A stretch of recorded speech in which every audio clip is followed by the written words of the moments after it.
Yeah, it's getting harder and harder to make these videos in public. Indoors it's getting crowded, and even outside it's a little better. So we'll see how we do with this take. If you see me looking around, it's because I'm easily distracted. So let's begin. Hello, my name is Marcus. I'm the compiler of a collection of therapy quotes entitled 1001 Windmills of the Mind. A collection of quotes taken from what's often called the psychodynamic or the psychoanalytic perspective, which long ago, as I understand it, was referred to by some as philosophical medicine. See, I don't ever mean to get anybody in the camera, but it might sort of happen by accident. And this is the only angle where I can minimize the chance of getting somebody in the camera. I've tried pretty much every other angle around here. Before we begin, let's say hello to our nice little sculpture here. So that's a nice way to start a video. And I was saying in a previous video, the curviness of it and the smoothness of it, you know, maybe it's like a mother duck with their little ducklings or something. So it's a very maternal feeling there. It reminds me of the Henry Moore sculptures, and in one of them there's a mother holding a baby, but the baby is kind of like blurred in with the mother. It's like fused there. And it's as if maybe if Edmund Burglar saw that sculpture, he might say that Henry Moore was trying to say what he wanted. As if so Henry Moore might be saying, hey, mother in the mind, memory of the mother. You know, this sculpture that I created, this is what I wanted from you. I'm showing you, this is what I needed. I didn't get it, I needed this. So he's trying to communicate what he wanted, maybe. That's called a positive magic gesture. And we have a few examples of Edmund Burglar's theory about the positive magic gesture throughout the series.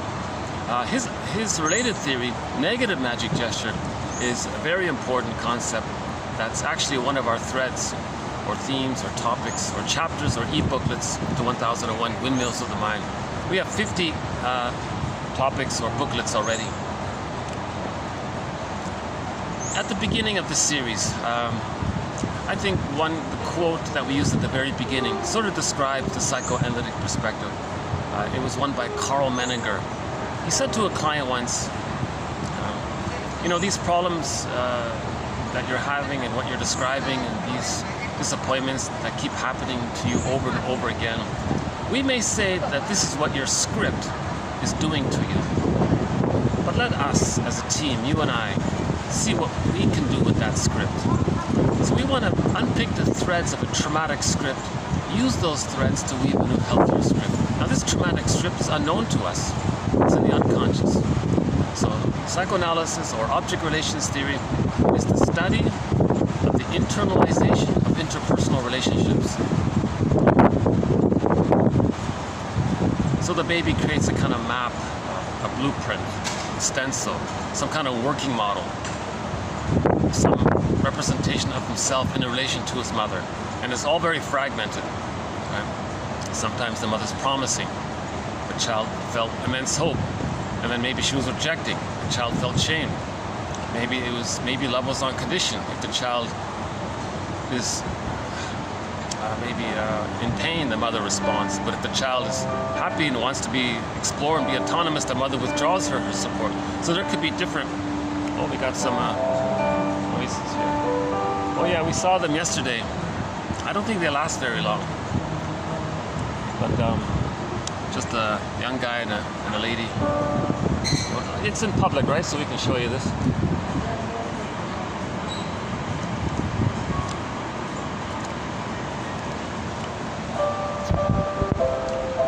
Oh my God! What the world needs now. Wow, the carpenter, Karen Carpenter. What the world?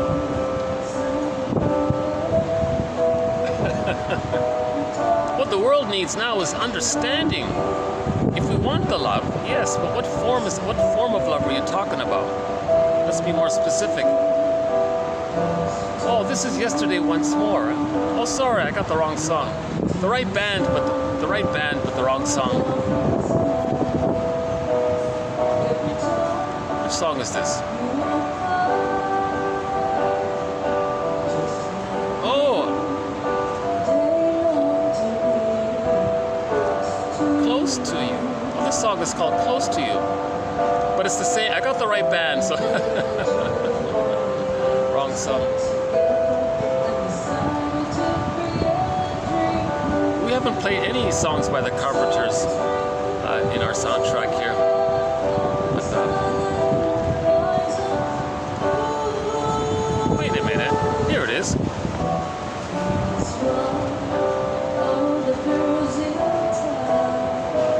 I'm not that familiar with them, although they are nice. I like some of their songs. Yeah. Well, that's a new kind of distraction. Anyways, so if the baby is forced to use desperate maneuvers of the mind, mechanisms of the mind, operations of the mind, even tricks of the mind, to deny that he's being shamed, to fantasize that everything's okay. So that's the splitting defense.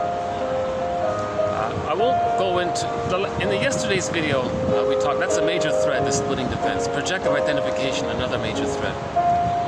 Negative magic gestures, a threat. So we have various threats. So the use of these so-called quote-unquote primitive, archaic, desperate, infantile, immature defense mechanisms of the mind. The baby keeps things very simple.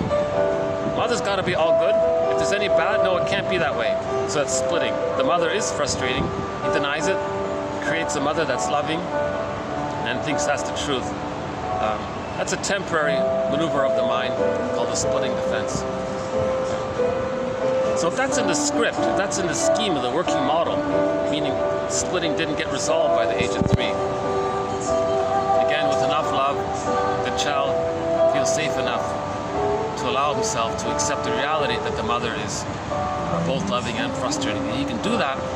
That means he's getting the love he needs to differentiate from her. The baby needs the love to leave her.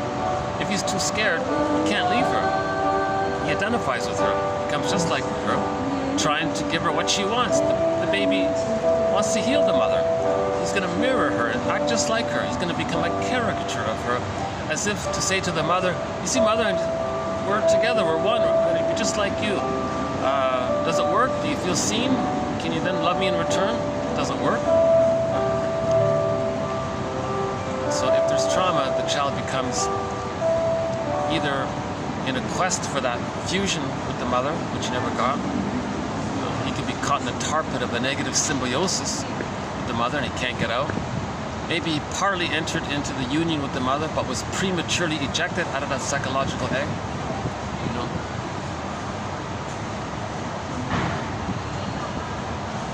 What are we doing here?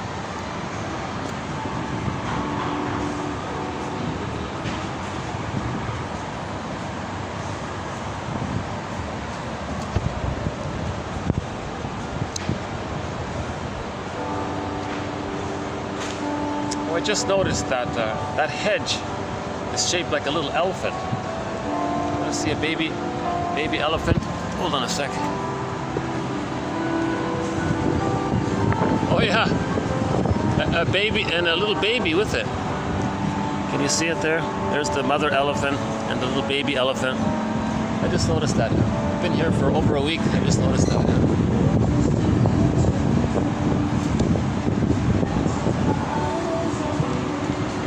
Song, right?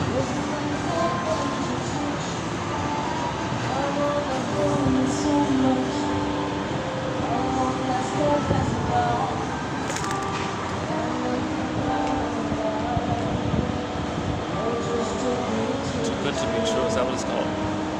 Oh, I can't take my eyes off you. Oh yeah, very romantic song. Yeah.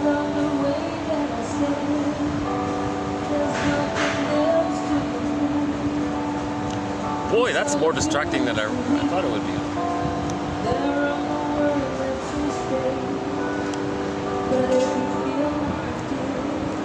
So in other words, the child remembers, but he's not conscious of it. All of that is the unconscious. goes in the brain somewhere. Now TQ Rado here puts it this way. So again, Robert Bly's metaphor of the unconscious. By the age of 5, so much of who we are, it's as if it gets put into this bag, and we drag this long bag, and the shadow, and we drag it behind us. We spend the rest of our lives trying to get back in what we put in that bag. Our feelings, our true self potential, the developmental journey even gets put in there with the rest of development. So we want to get back our development. One author says therapy is just about resuming development, mourning the loss of not getting the maternal holding environment, not being able to go through the developmental phases, and then resuming development. So he says all therapy is just about helping the person to grow up. That's all it is, he said, right? Don't think about it as curing somebody, just help them to grow up. Face where he got stuck, and mourn that, or mourn the loss of the love that he needed. Because he didn't get the love, he got stuck there. The baby needs the love to progress.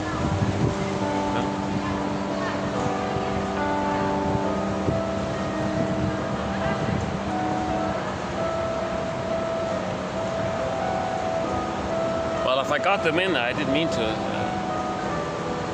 Nobody's watching these videos anyway, so that's besides the point.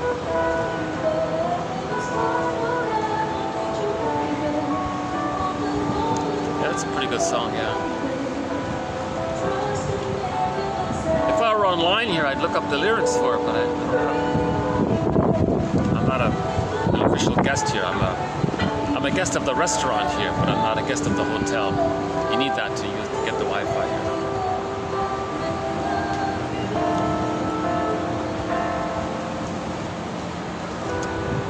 Okay, so Robert Bly's metaphor, yeah, it's this second self, this secret self, the shadow soul, right? It's the one who walks with me, who's not like me, who is me. Someone's living my life and I know nothing about him. The double self. In literature, it's the motif of the double. And talked about the metaphor. One person calls it the skeleton. So you can't even really see who. It's sort of invisible. It's there, but it's invisible. Darrow says you want to welcome the skeleton and have a dialogue with him. Treat him as an honored guest who has the right to be. He's a wise teacher, teaching us that there is a conquest of the self, he said, meaning we can reintegrate and re-own what we lost. We can accept ourselves. If we accept ourselves, we find narrative truth, we get our feelings. If we lost our truth and we lose our feelings because we lost the safety, we lose our feelings, we lose our identity, so we don't feel fully real, called depersonalization. So the therapy goal is where a person feels embodied.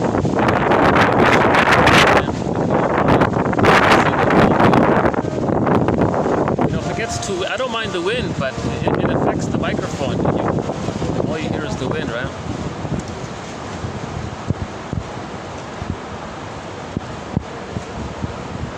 Yesterday they were just there for a short time. Maybe I can go in now, let's see. Hold on a second, maybe those people have left, let's see.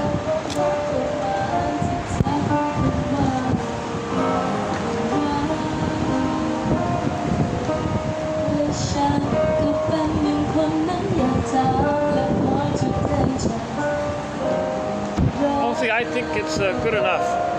I think I can go back in. Yeah, I think they're predicting rain, so I might as well go in now anyways. Hold on a sec. Just carry all this.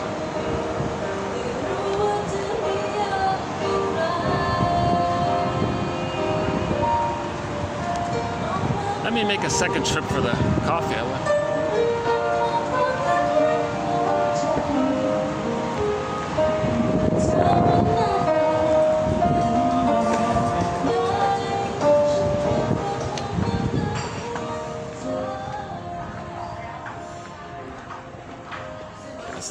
You know, I'll show you the ceiling because it's got a sort of a painted ceiling here. Huh?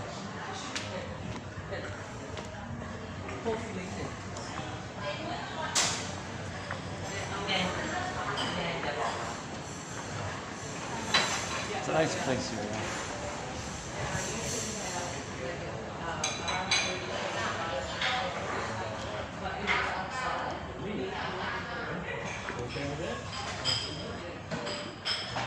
Yeah.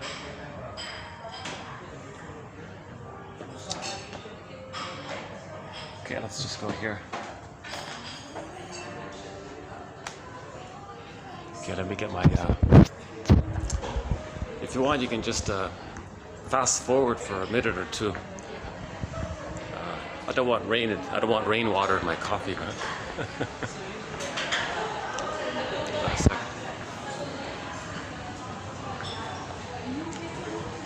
Yeah, see, this is a painting series, right? Forced of the imagination. There's another art. This type of artwork. It's people expressing their inner life, right? So we're trying to understand our inner world. Oh yeah. Oh, okay. Thank you.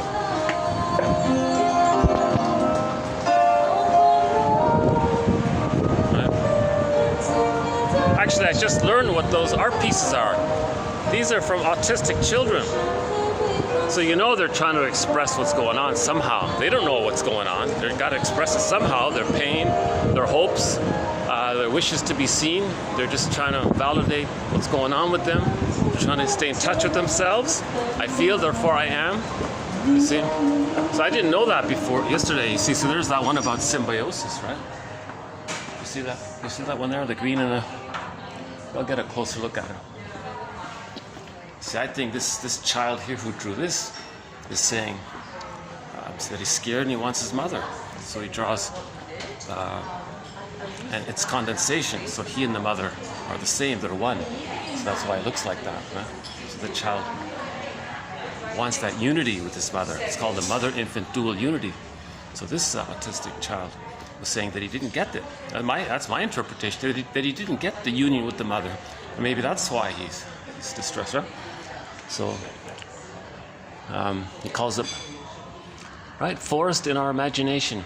It's a series of artwork. It's all throughout this lobby area. And I didn't know this, yeah. So there's another one, forest in our imagination. You see, in the unconscious, it's a different world. It's Alice in Wonderland. It thinks differently, right? There's no like logical reason. It's just things are moving around a lot. You know, so he's got hope. You see the smiles there, the sunflowers. And, you know, there's some scary creatures, but he wants to be seen. Yeah, so there's a lot going on. We could spend some time on these paintings actually. But let's first do these quotes here.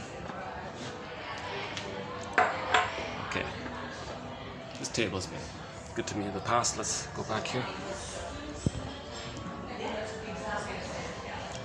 Okay. So, another metaphor of the unconscious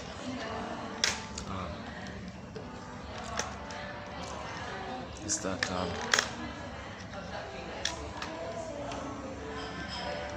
yeah. So this bag, right? The metaphor of the unconscious is that okay. Burglar calls it the puppet master. There's unconscious fantasies, unconscious motivation. The child's in psychic pain. He has unreported pain. The unconscious is not reporting to the conscious person. That's what 78's about. Right? So the part of the brain that's holding this unconscious side, it's not able, it wants to, it'd like to, but for some reason he can't communicate to the conscious. So we want to help in the process of making the unconscious conscious. Now if it's in the unconscious and it can't report it to the conscious side, then it's going to try to get the person to act and demonstrate and do something to get the person's conscious attention. So we have a threat on projection. Projection is the means of bringing repressed material to consciousness. So if in the unconscious self, or what he calls here the non-reporting self, part of the brain that wants to report but it can't report. You know? But he wants to report it. So he gets the person to say, attribute, think, believe, imagine, fantasize that something about him that he doesn't know about belongs to someone else. That's an action, right? A psychic action in a way. So the idea is that he's creating a mirror to know what's within. Projection, Laughlin calls it a mirror defense. Right? So he's not aware of it, so it's a defense. So he says it's outward, that's the defense, but he creates a mirror at the same time to see what's within. So it's helpful that way, right? Another way of saying it is projection is the means of bringing repressed material to consciousness. If you can see through his strongly emotional opinions and exaggerated ideas, maybe he's talking about himself. So whenever you have a judgment about somebody and it bothers you, you can just change the he or she to I. Or how am I like that? Maybe I'm like that.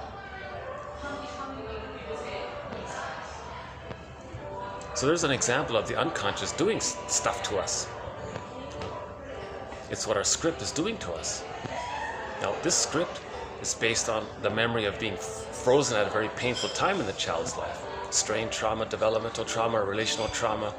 There was the basic trust got broken. There could have been shock traumas, prenatal distress syndrome, other traumas.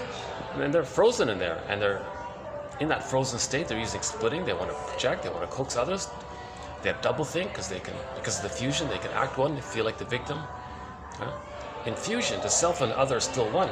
If the mother or the other was aggressive, and the baby's the victim of, then he identifies with the aggressor. He can then communicate what his mother did to him. So he'll be rude to others to communicate that his mother was rude to him.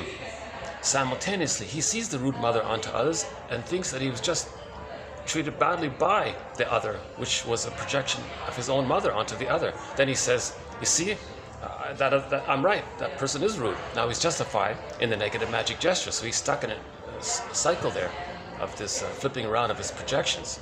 So he acts the role of the aggressor, feels the victim, because at the same time the aggressor is projected onto the other who just hurt him.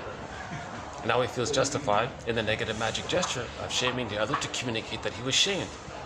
And in that process, he felt shamed as he did that, and he's stuck like that. So that's why the narcissistic pattern is consistently, they're in a loop of hate. They're consistently angry. They're trying to communicate what happened to them, and they feel like the fusion. They feel like the victim. So it's hard to change their narcissistic pattern because they're stuck in the fusion, or the needed fusion, or being prematurely ejected out of the fusion. So when I say fusion, I'm talking about what that child drew. Right, with that, where is it there? Can you see it? In the distance there? Right? So the two, right? So you got the green and the blue there, kind of. So this is just a child's imagining, right? Maybe two cats are holding each other, and it's like a circle, looks like one. It's got hearts around, wanting love, wanting protection, wanting safety. That's what he's saying. Maybe this child is saying, look, mother, this is what I needed. I need the love. I needed this sort of real closeness and warmth with you. I needed to feel at one with you. That's the symbiosis. So in the narcissistic pattern, they're trapped in a negative symbiosis. It's painful. Not positive like that. Right? In the bully pattern, they're looking for symbiosis, so they're aggressively trying to force someone else to bond with them. So they're more belligerent in their aggression. I won't go into, in other words, if the baby doesn't enter into the extended womb, again, all babies need an extended womb, a psychological egg. It's called a maternal holding environment, stage of social symbiosis. The mother is a symbiotic object to meet the baby's needs automatically. The mother is a self object for the baby.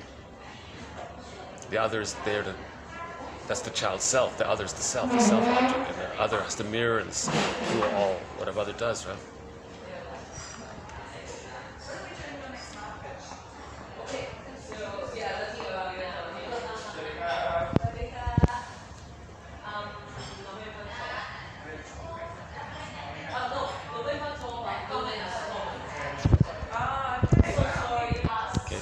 So this maternal holding environment is sometimes called the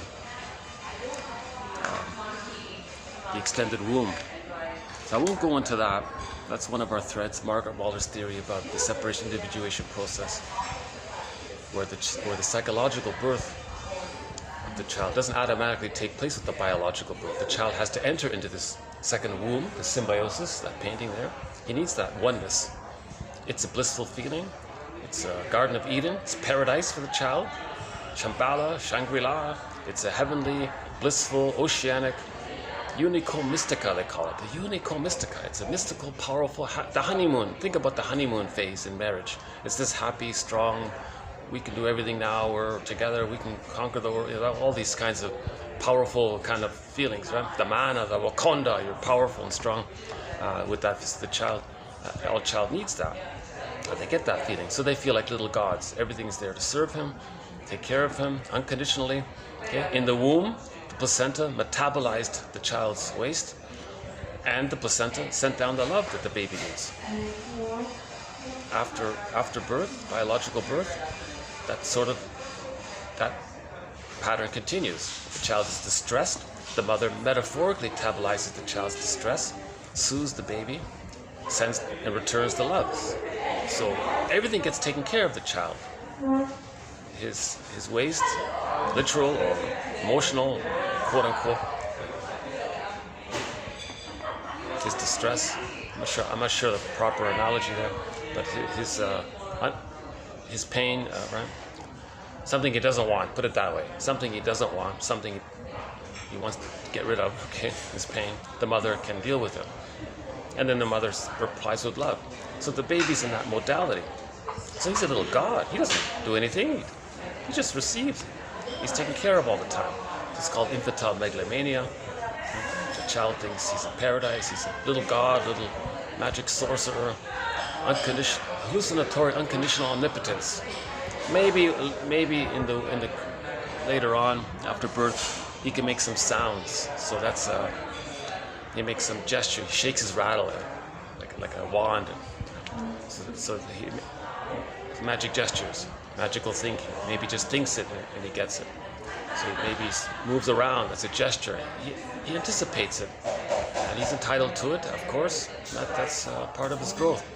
And while we're there, this circle with this dynamic with the mother, because of the fusion, the child's neural networks are being laid down. Now, if the mother does comfort the baby, that networking around it goes into the child's system. Now the child has it a part of his psychic structure. Now he can soothe himself. Now he has the internalized good object or the holding interject. It's there, and he'll be kind of constantly. He has this constant wiring where he's always loved within. It's a part of him, having been loved. Now he can differentiate. He can know himself because he has that security to do so. If he doesn't get that security, that soothing, he's too scared. He's still clinging and waiting for it.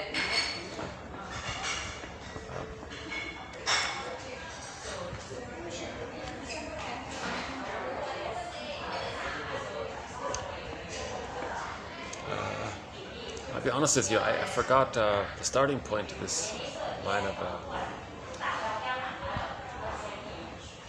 So we're talking about metaphors of the unconscious, right? And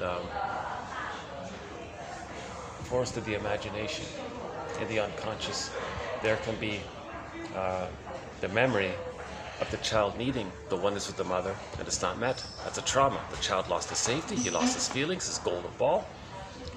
I feel, therefore I am. He doesn't have his identity because he needs the feeling of having been loved to differentiate. That's his identity. He didn't get that love, so he doesn't have his identity. So there's a link between feelings and identity. That's a trauma to not have our identity. The person feels depersonalized, going through numb, that kind of thing. The goal of therapy, they said, is to actually, he says here, to feel real. Self-realization. It's a sort of similar idea, 2276. So when we get back our feelings, in the story of Orestes, right, he saw the two sides of the mother, the reality, it was painful, the furies, the memory of separation, anxiety of not getting mother's love, but he wants to be himself, so he expresses anger at his mother. That's just a metaphor. That's all it is. It's nothing literal in the outside. Every element of a myth or a fairy tale is some kind of metaphor or symbol for something going on within. So that painting, there's one painting here where the monster's angry. That means the child is enraged. The mother's the breast is not a monster, but he's enraged. So he morphs the breast into a monster, sort of, basically. So there is no enraging monster. It's just a symbol to say that the baby's enraged at the breast. Things get distorted, like that other painting. Things are exaggerated and all that.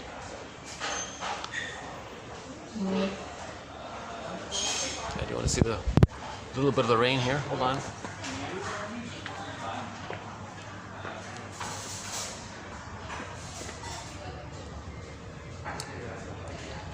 But these showers don't last very long. It'll go on for like 15 minutes or something.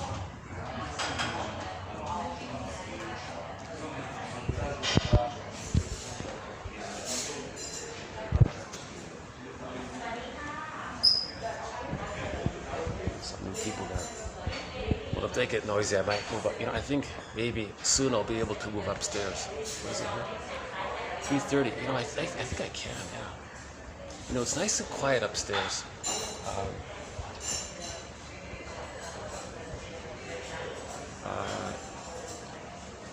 It's worth it, you know. Fast forward 2 minutes. A second. Problem is I can't. Hold on a second.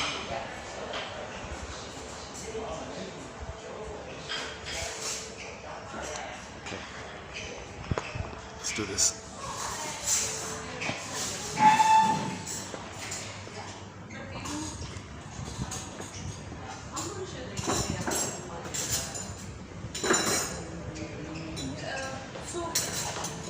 Oops. Okay, pardon me. Okay.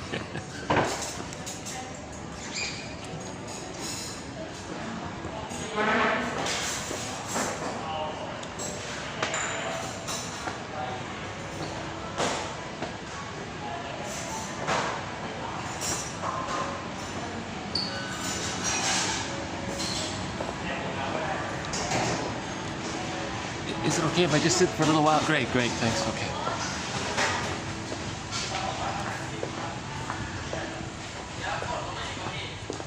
Okay, yeah. It's a nice little spot. You know, there's actually a back section here, so maybe.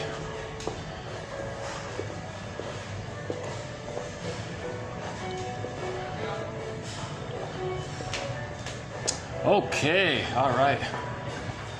There's a Henry Moore.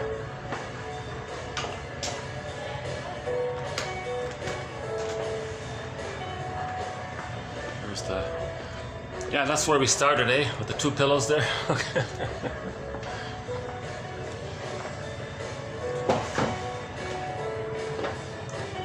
Okay, well that's great, yeah. Well, it's a relief to have some kind of like place where it's quiet.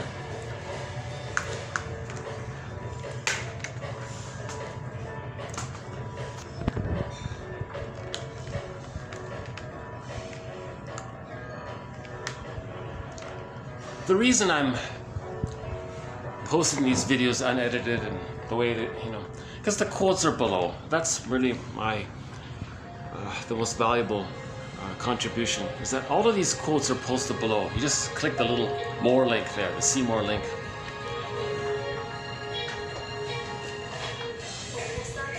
Gotta get used to it. It's a little different here, yeah? How's the lighting here? Should I do it this way? That's a little better, right? Or should I just try to make myself as comfortable as I can? Oops. Let's see. What if I go on this side? With the rain in the background? That's not so bad. Okay, let's do this here.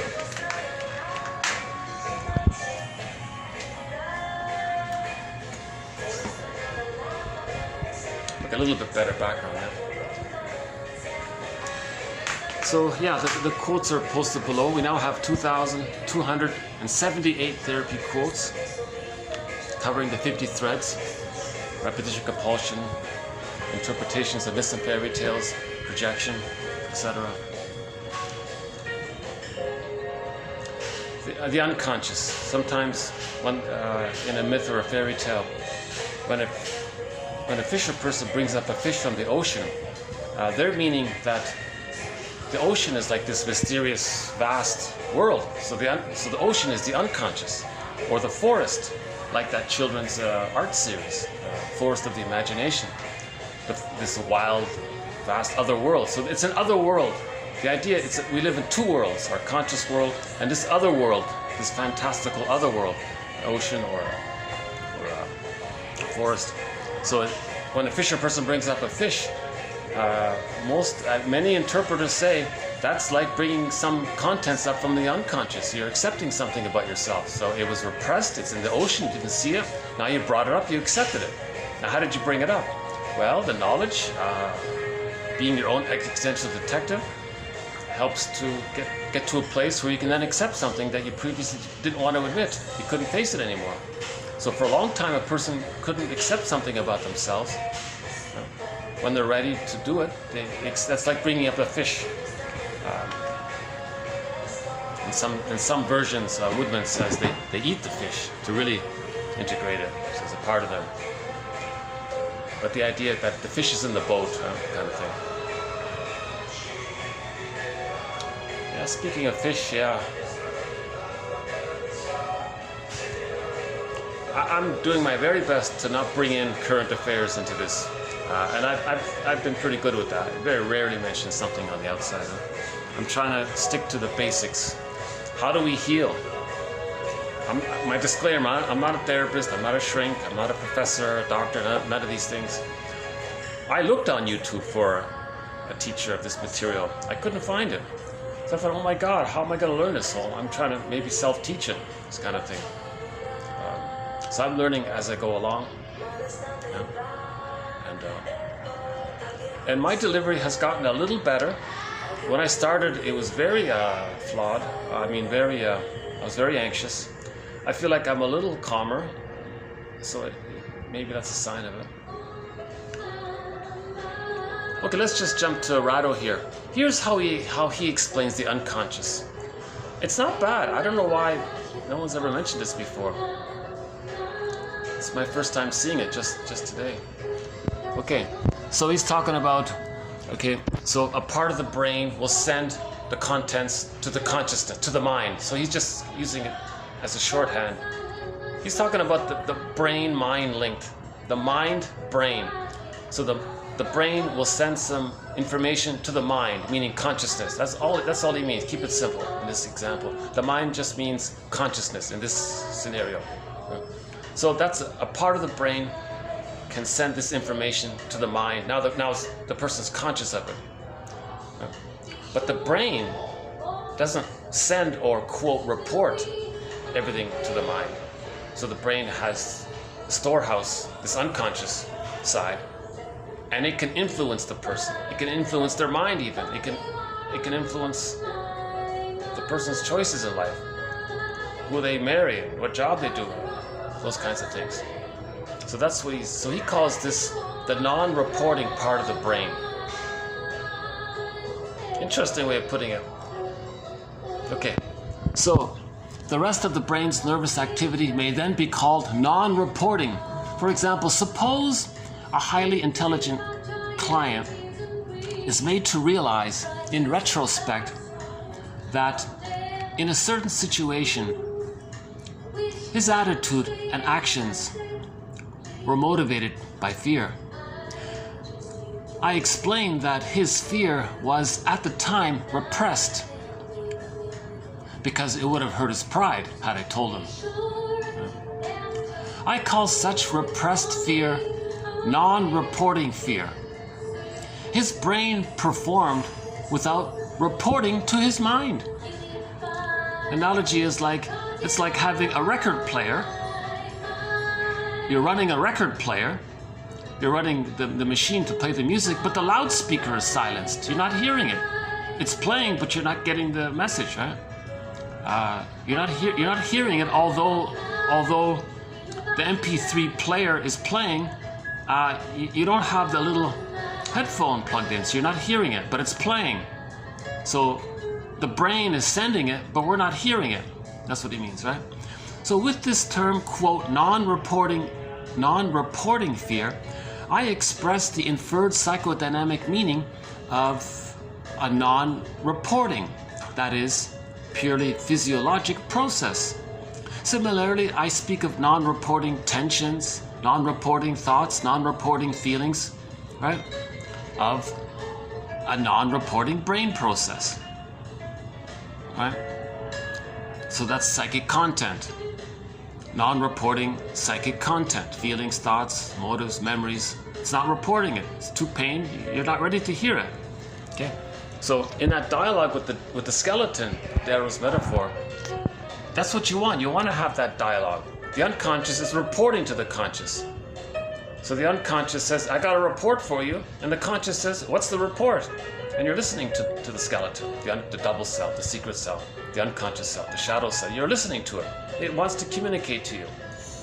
Now sometimes we're afraid to hear it. So no, I don't want to hear it. That kind of thing. But if you don't want to hear it, it's going to get the person to behave in some way. It may replay the past. It may recreate a trauma with the mother, with the partner. That's how it's communicating to you. It gets you prejudices that way. If you shame others, you're trying to communicate that you felt shamed. So it's communicating by getting it through your behavior. Now through your behavior, you got to make an inference of what's being said to you. That kind of thing. Okay. Now the client, hearing this explanation, made the following comment. He said, I see. So what you interpret as my shrink is the motivating action of a non-reporting brain process. Right? What you interpret is the motivating action of a non-reporting brain process. So that client sort of summarized it right there. The non-reporting brain processes which we interpret includes repressed pain, for example, and very often there's repressed fear. Okay, footnote here. There are, however, thoughts and feelings which were rendered non-reporting by the mere withdrawal of attention rather than by repression. They remain responsive to voluntary recall, so it's pre-conscious. So you know it. It's on the tip of your tongue. You know it. If it could easily come to consciousness. So that's sort of like pre-conscious. So we're not talking about that. One has only to substitute the adjective, quote, non-reporting for the adjective unconscious. While there is no mind that would not be also brain, right? Not all of the brain is also mind. Okay. Contextual inferences drawn from mental activity strongly suggest that even brain, which is not also mind, may nonetheless significantly affect the mind. Okay. So he's saying scientists and researchers, they prove it, that the brain, something in your brain can affect your consciousness. So you're seeing things in a distorted way because you're trying to interpret the distortion, like that child's painting that maybe he was angry as a child, that kind of thing. Mind is known by introspection and brain by inspection. Okay, interpretation of the unconscious aims at disclosing and describing the motivating action of non-reporting brain activity in a language and extrapolated language of psychodynamics. For this purpose, one draws explanatory inferences from the client's communicated self-explorations, i.e. from contents of his consciousness, his free association. If the range of the latter is also called mind, then the scope of such inferences we may call the inferred mind, the inferred mind. Its operational character may safeguard this term against misinterpretation. So if the therapist makes an interpretation, the inferred mind will say, no, that's not it. Okay, so it's protected. Right? So if he gets it wrong, the inferred mind. The non-reporting mind will say, no, that's not it. Try again. So interesting concept. We have our brain can report some of its material to our mind, our consciousness. Our brain would like to report more, but maybe we're not ready to hear it.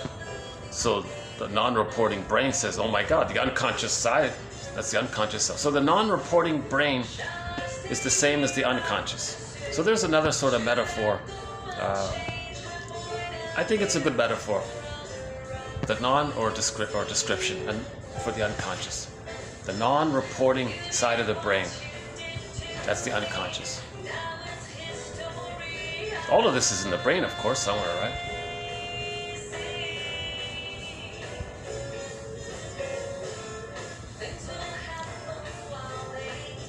The brain animates the body. It's pretty. We don't need to clarify that. That's pretty obvious, right?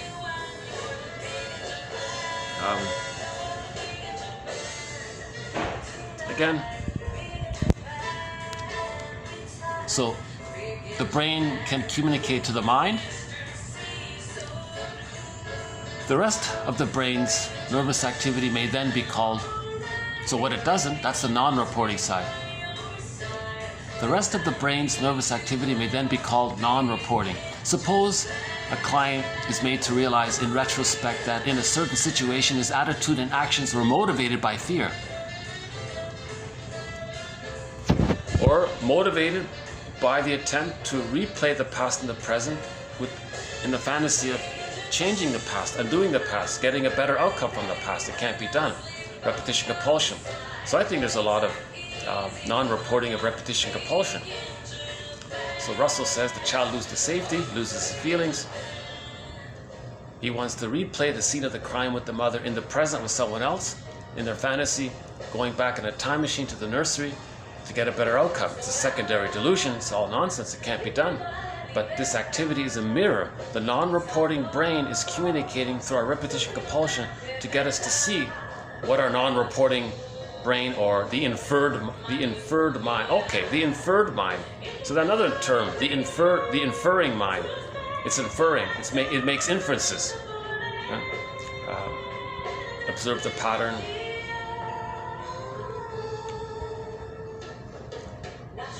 So art tells us, those children's art, those traumatized children's art, that tells us there's an unconscious.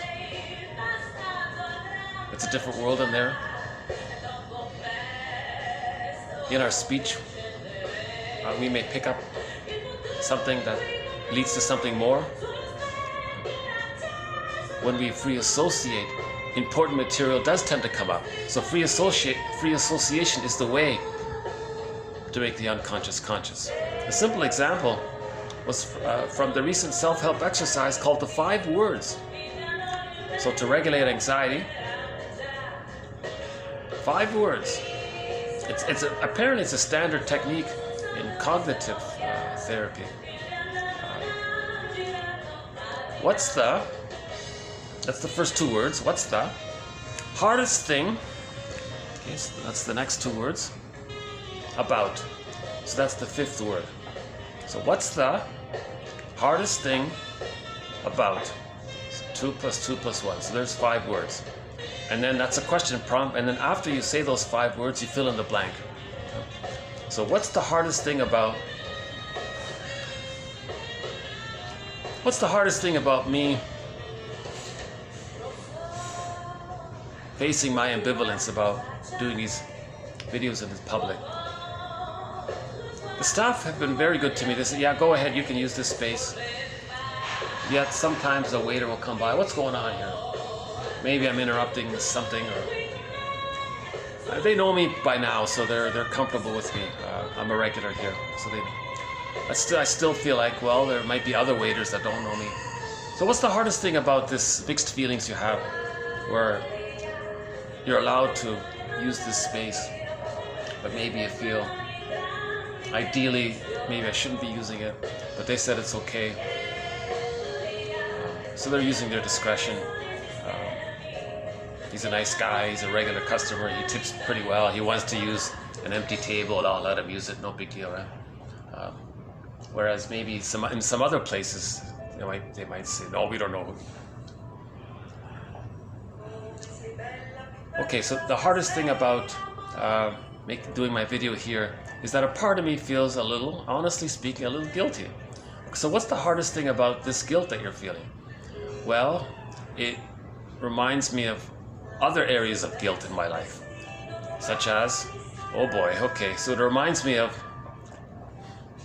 maybe the general guilt of that I didn't save my mother or please her or something. Well, okay. So already I've calmed down a little bit. So the important matter came up, right? Sort of thing. It's a good little self-help exercise. What's the hardest thing about? 5 words. I want to emphasize it because I've tried it several times already up to this point. Today was just sort of a short mini example. And you can do several rounds of it. Now the word hardest, you can change it to scariest or the saddest. So if a person says,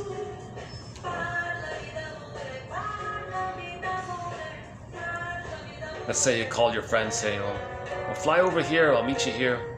They say, oh, I'm scared to fly. What's the scariest thing about flying?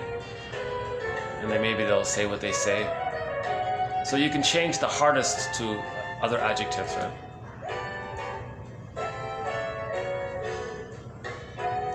And often this 5-word question prompt leads to the recognition that you're triggered. Now when you're triggered, you look back in childhood. When you were a child, you had a certain need. It didn't get met. Then you had a feeling around it. Okay, so this thing about the guilt I was talking about, I had a need to be loved. It was impinged upon or something happened. And then I felt badly about it, ashamed about it, right? And maybe sometimes that comes up when a little thing, it could be a trifle, like my example, it's a trifle. Maybe some waiters don't like this, or maybe it interrupts their cleaning routine or something, or they're setting the table routine. Maybe I've done so, right? So I feel a little guilty. Maybe I displeased someone. Well, who's the someone? What's the trigger? Okay, now, so as a child, maybe I displeased the mother, and they were upset or something. I didn't know how to please the mother. So children are in a very difficult situation. They are willing to do what the mother wants, to please the mother, to have the attachment. The child must have the attachment. They're not going to risk losing the attachment to the mother.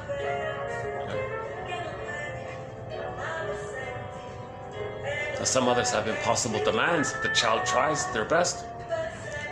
And that could be stuck in the template. So in the rest of their lives, they could be still in that mode of... Now this takes different forms of how are they trying to please the mother. If the trauma takes place before 5 months, they're trying to please the mother by fusing with someone else, so they'll be aggressive to find a lackey. You see, mother, there's the safety of the lackey. That's what you wanted, right? I couldn't do it. Well, now I'm showing you, now that I have it. Is that what you wanted? So he'll be belligerent to have a lackey. Mother in mind, is that what you wanted? Like what I have here with the lackey, you wanted some kind of person to respond to you, see you, respect you. Is that what you wanted? If the trauma takes place between 5 months and 18 months, okay, it can take a different form. If the trauma, and so on down the line, up until the age of 3. Yeah, why am I not looking at the camera here? I'm not sure why I'm...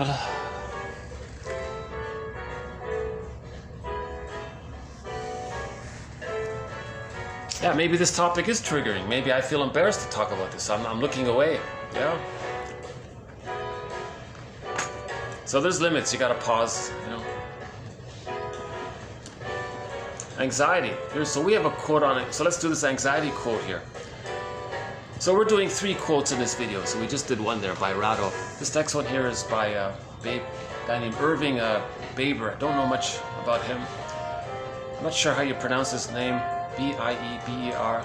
Is it either Biber or Baber? Irving. Seems like a good author, so I took out his quote on anxiety. So we're developing our understanding of anxiety. So far, the main one has been, if anxiety means you're afraid and you don't know why, but this is of a memory. Yes, it can be out. We're not talking about external anxiety. there's some external thing that you should be afraid of, but you don't know what it is, so you're naturally preparing yourself. So we're not really talking about, that's kind of clear, right? We're talking about anxiety due to memories, due to the non-reporting mind trying to get our attention, or due to some memory coming up, right? Like my example, I had the memory of maybe am I guilty? Maybe I was shamed by the mother and I felt guilty. Maybe some of that came up even. So this is a lot of work, this healing journey, right? So anxiety is the unconscious memory that you forgot, that you don't consciously now have, but when you were a baby, you thought the mother was going to either be too impinging, too demanding, or too abandoning. Remember, if the baby doesn't see the mother, the baby has no concept of time. He can't think, oh, maybe in 2 minutes she'll reappear. He has no concept of time. He's in a world of timelessness. Again, that unconscious, it's timeless in there. It's a different world, right? So the baby doesn't see the mother. The mother's gone. Whoa, huge anxiety. The baby might not make it. Very scared. So anxiety can come from the memory of the mother not being around. The baby thinking that he's going to be abandoned or something. Or the mother was too impinging. The child felt overwhelmed by the stress of mother's impingements, demands, expectations. So maybe that's what happened to me in my example today. Maybe my mother was too demanding when I was a baby, expected too much, I was too impinging.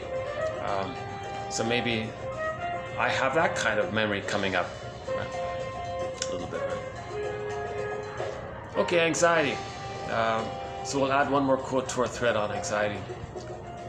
A good book to read is Edmund Bergler's little book called Tensions Can Be Reduced to Nuisances. It's a good little book about anxiety. He calls it tension mainly. Okay, anxiety, okay, is an acute excitatory reaction involving the hypermobilization of all physiologic resources preparatory to meeting this unknown threat. We don't know what it is even, right? Mother's gonna leave, that's an unknown threat. It is an indiscriminate reaction occurring with any type of threat. Okay, so most of it's real or imagined, that's what he means there. Usually it's imagined. Imagined from the past. Okay, so emotional,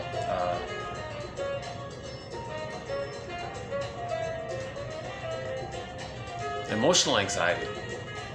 The anxiety can come simply from emotions, from the past that are coming up now, that are being felt. It's indiscriminate that way, right?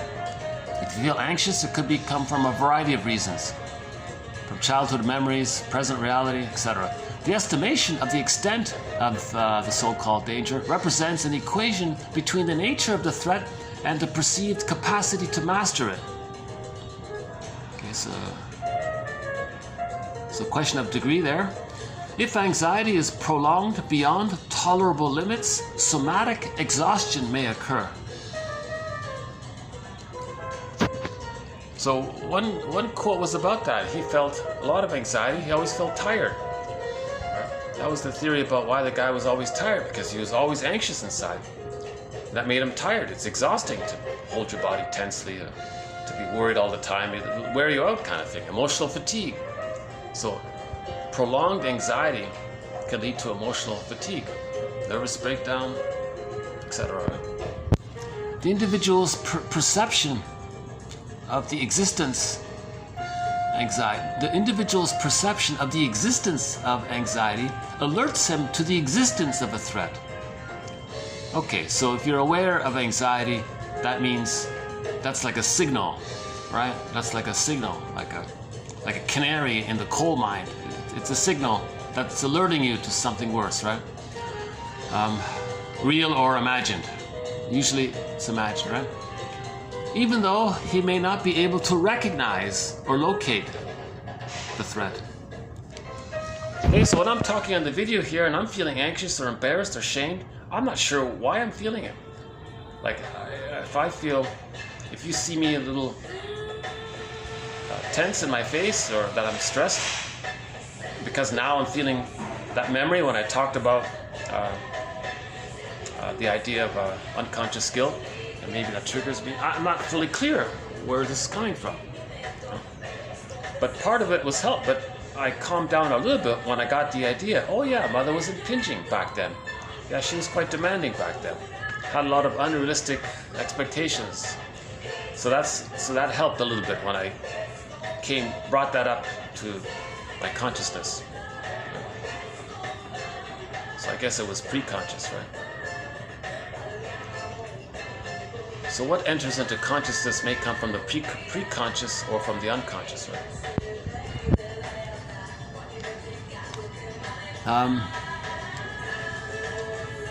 Okay, anxiety reaction, they have a signaling effect.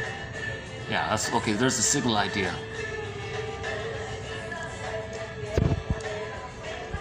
So a person is anxious, he doesn't realize it, but he's responding to some imagined... He's reliving the childhood in the present. He's triggered. That's what it means by triggered, you're anxious. So to soothe anxiety, the 5 words. What's the hardest thing about? And you describe the situation. So let's try another round here. What's the hardest thing about facing this burning, biting feeling that I have? I still have this to a degree, right?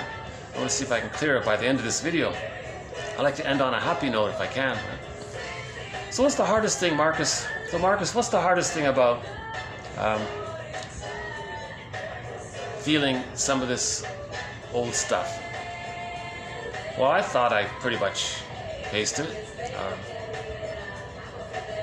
So what's the hardest thing about accepting that there's still more? Yeah, well, I'm embarrassed about it. You're embarrassed? Well, yeah, I've been posting these quotes for years now, my 2nd year doing it.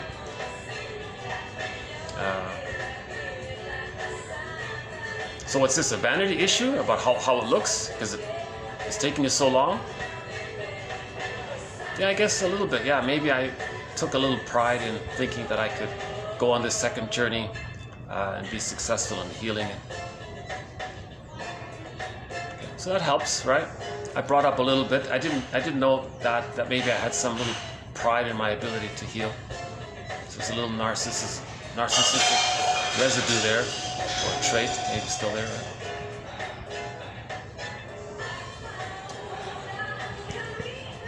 Right? Okay, another quote here from Irving, either Bieber or Bieber, I'm not sure. Okay, most defenses bring with them their own irrationalities and sources for inner conflict, which in turn produce new defenses against the existing ones. So Burglar talks a lot about this.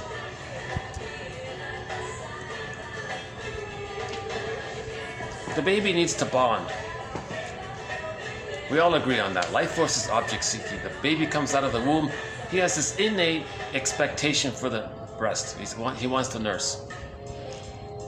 Let's say he's shamed by it. He's removed, is put in some cribs in some other room, and some stranger comes in with a plastic bottle and a rubber nipple. The baby's shocked by this. He's very disappointed. The trust was broken with the mother. The bond was broken with the mother. And what's this stuff here? What's this rubber thing? He's desperate, so he'll take it, but a part of him is shamed by it. He has to bond. All he has is that strange nurse, so he's got to feed, and so he's shamed by it. So he's hurt by losing his mother, but he's got to accept what he's being given. That's called the pleasure in displeasure principle. The child has to somehow, there's a blurring that takes place between his anger and his need for the pleasure of being fed by the mother, or the synthetic substitute mother. Terrible synthetic substitute mother. He's got to see that he's got to make it up that that's good. He has to relate to a good. So he'll fantasize that this is the ideal breast when in reality he's very angry at the truth that the mother rejected him. That's what he feels. So he's angry at the mother, but he's got to bond to her. So this pain gets blurred in, this pleasure gets blurred in, this displeasure gets blurred in with the pleasure. Burglar calls this the displeasure in pleasure principle or phenomena. Sometimes he calls it the libidinalization of psychic pain. So now his positive life force has to be connected to this pain, because he must have the positive life force for the attachment. So he libidinalizes the pain because it's all blurred there. You can't separate it out. You can't separate it out. Sometimes sometimes he calls it the libidinalization of guilt, because the child feels he's no good by this. Did he do something wrong? The breast mother must be seen as good. He accepts that there's something wrong with him. He doesn't know. If he feels shame, that's his identity. That's the shame self. He feels guilt. So we could say the libidinalization of shame. It's the same sort of thing. So this libidinalization of shame means shame equals mother. You need the mother, so there's the shame, pleasure and displeasure. This whole thing that I'm trying to describe, the jargon, again, jargon for this is psychic masochism. So this is Edmund Bergler's unique personal project called psychic masochism to describe this. Now how does someone face this? How does someone not feel this? It's painful to always have pain associated with something you need. You can't admit this. So Bergler says, well, we'll displace it. We'll transfer it onto something else and think that's what's causing the pain. So the original defense mechanism to not feel the shame is psychic masochism. That's one defense mechanism at the bottom. But we can't accept that. In Bergler's courtroom metaphor, the judge says no, you can't accept that. So he transfers or displaces it, okay? Like a straw man. He creates a straw man argument. So he'll decide to distract himself from that by doing something dysfunctional in his life. So this dysfunctional activity in his life will be the distraction. Now he'll blame that.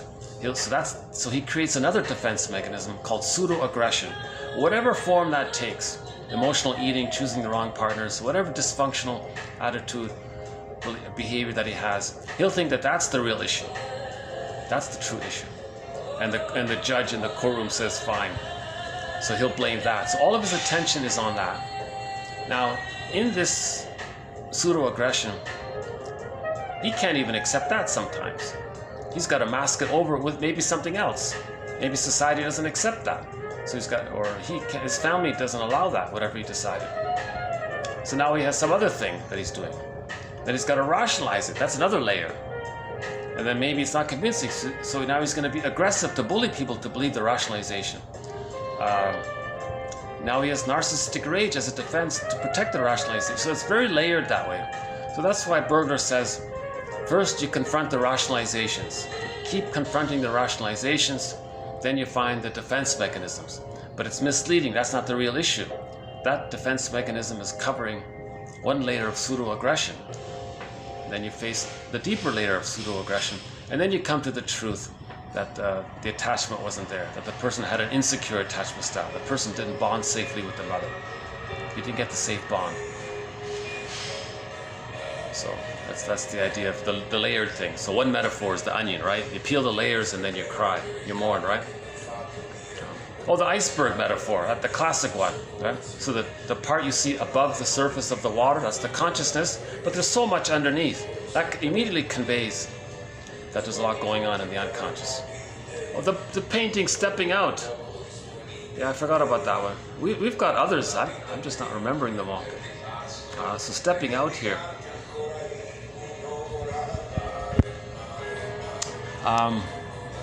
Roy Lichtenstein's painting called Stepping Out. If I could, oops. Oh, there's Narcissus. Oh, didn't mean to bring that up. Hold on.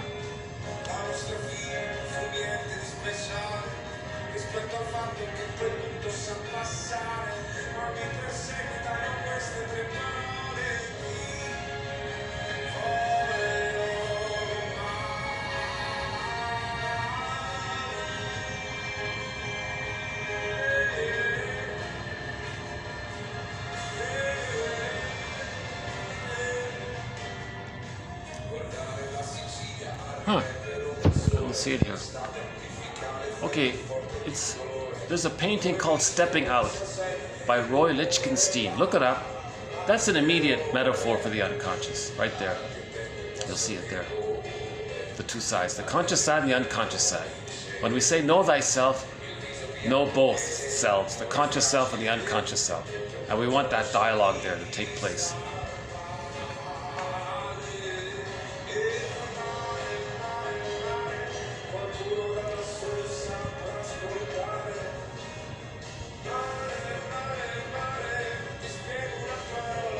So one of Bergner's example is the guy was a writer, was writing all of these packaged sort of low-grade detective stories.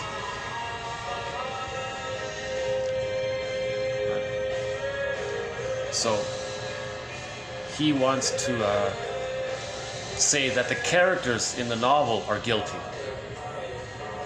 That's his defense mechanism for him to not feel his unconscious guilt. So that's his defense mechanism. Now, when he got a writer's block, it's because some of that came up. He was blocked. He couldn't face it, so he was blocked because he was making this link. He was starting to make that link. So Bergner said, well, we can go further and we can go deeper. Your writing will be different. Some people say, that's great, that's what I want. Some people say, oh no, I make money by writing these low-grade novels. Well, it's up to you what you do afterwards. So that's sort of one example, right?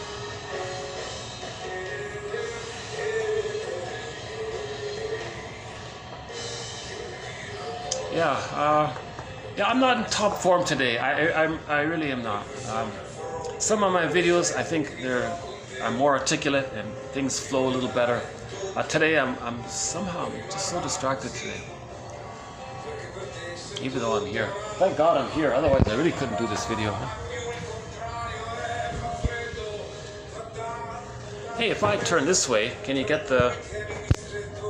Hey, wait a second, if I turn this way, maybe we can get the sculpture there. Does that work? Oh no, it doesn't. It doesn't work.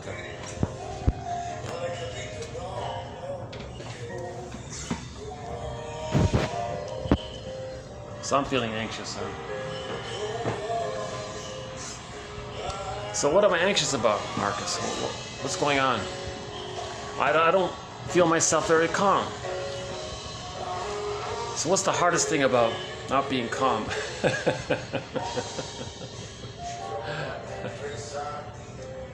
Let's do one more here. TQ 2276. One of our mentors to 1001 Windmills of the Mind is K Horney from Germany. A very compassionate author.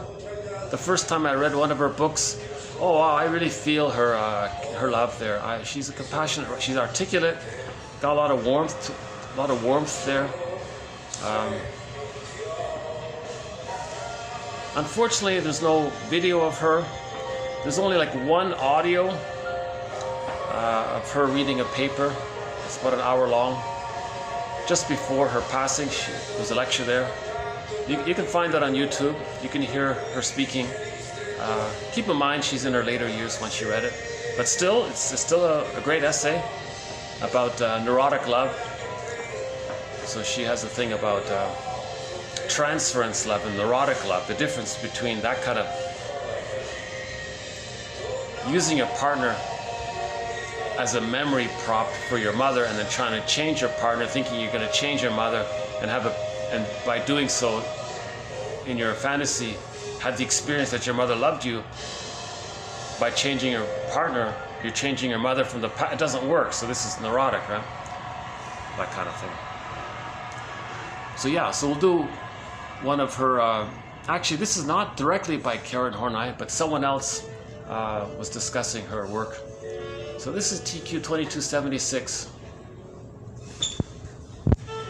Okay, so the client's major direction in life shifts from any realized, oh hang on, is that the beginning there? The client's major direction in life shifts from any self-realization in neurosis. Okay, so let's bring up that narcissist painting after all. Let's bring that up. So before we read this one, as a preparation for it, let's revisit this one here. So there's Michelangelo's Narcissus. So he sees his reflection in the pool of water. And he has he's transfixed there. He loves it. He's yearning for it. He likes it. He loves it. He's in love with himself, they say.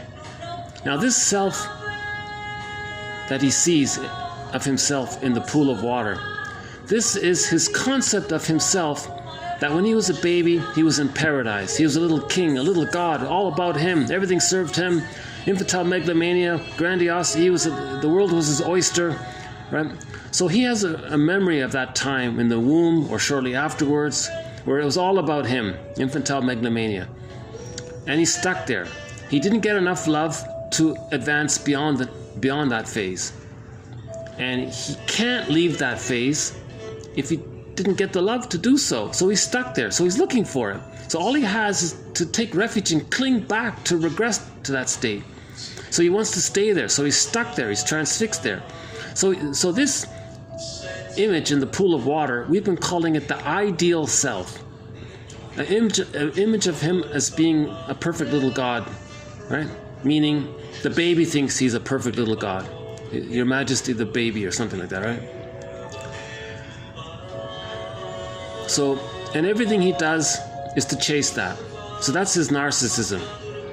He can't love others or relate to others. He's still chasing for supplies that keep him in that fantasy of himself. It's like they call it a hall of mirrors. He wants to interact where he gets the impression that he's seen, he's admired, he's seen as perfect, he's seen as special, unique, not unique in the sense that we're all unique in a healthy way, but he's like unique, like above everyone that way, right? Entitlement, so he's entitled there. Like the baby was entitled, right? Now others should serve him. If he's angry, others should take it for him, right? The placenta, right? The one. So he's stuck there, right? The baby needs love to advance. He didn't get the love, so he's stuck there. So narcissist has a fixation. He has a fixation at a stage where, at a rejection level of not getting his symbiotic needs met, right? Or maybe it's negatively met. So he's yearning for that kind of thing. Now remember echo on the side here, echo, that's his disassociated feelings. So he ignores his feelings. That's his true self there, the shame self. He ignores that. He can't face that. He's not ready to face any of that. Now, if we interpret echo as an actual woman, that means he can't have relationships with other people. So he refuses the woman. In Peer Gynt, it's Solvig. Yeah. So this jargon of the ideal ego, he's still taking refuge in this grandiose part self. So let's go back to the quote now. So narcissist's major direction in life shifts away from any kind of self-realization, okay, or access to the true self, or his feeling self. He forgets all that. Forget about self-realization. Who cares about that? He just wants to stay like a little god because he can't leave it, because he didn't get the love to leave it, so he's got to stay there. Okay? So his shift, his energy, his mind, his personality is to prove that he is his idealized self. He wants to make everyone believe that he is this unique, special, entitled, above everyone else. So he's arrogant, he's narcissistic, right? Selfish, doesn't care about others. He just wants to maintain this glorified image of himself. Right? So he'll have stringent demands for recognition. For this, he'll feel entitled all the time. Okay, now, if he doesn't get his narcissistic supply, okay, he'll be very anxious. He might even be vindictive. He'll be narcissistic rage. She calls it here vindictive fury. A deepening of the feeling that the world is indeed hostile, a hostile place to him. So as he gets older, he becomes a curmudgeon. So these people become curmudgeons as they get older. Right? Because they're getting older and it's getting harder and harder to charm people to admire them or to BS them. If you can't dazzle them with brilliance, baffle them with bull, right? So they're always lying, impression management, And they'll be aggressive, and they don't want feedback. Oh no, that'll bring up feelings of the truth. They don't want that. They're just in this manic defense to preserve this ideal image of them. They're chasing this image of them. They believe they're still the little prince, right? So they want affirmation of that. So love and gratitude haven't entered the psychological picture yet. People with the narcissistic pattern don't have love or care or affection for other people. So it's more utilitarian that way. Others are symbolic breasts, Lucy Holmes says, with the narcissistic pattern. Right? So we know about the narcissistic pattern, and you become cynical. Now cynicism, Bergler says, another one of our mentors, Edmund Bergler, cynicism gratifies infantile megalomania. Cynicism gratifies his ideal glorified self. He's so important because it puts him one up above others. If he puts others down in his attitude, he's cynical all the time. Negative humor, dark humor, that kind of puts others down. That puts him in the one-up position. When he was a baby, he was a little king. He was top of the world. The Carpenters, like that band there, sang a Carpenters song. Another one of their songs, the Top of the World. Right.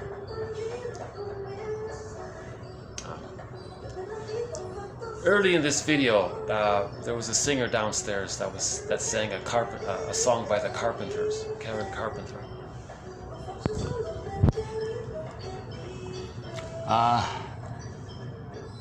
So one of the aims of therapy is to reverse all this, right, and get him back on track.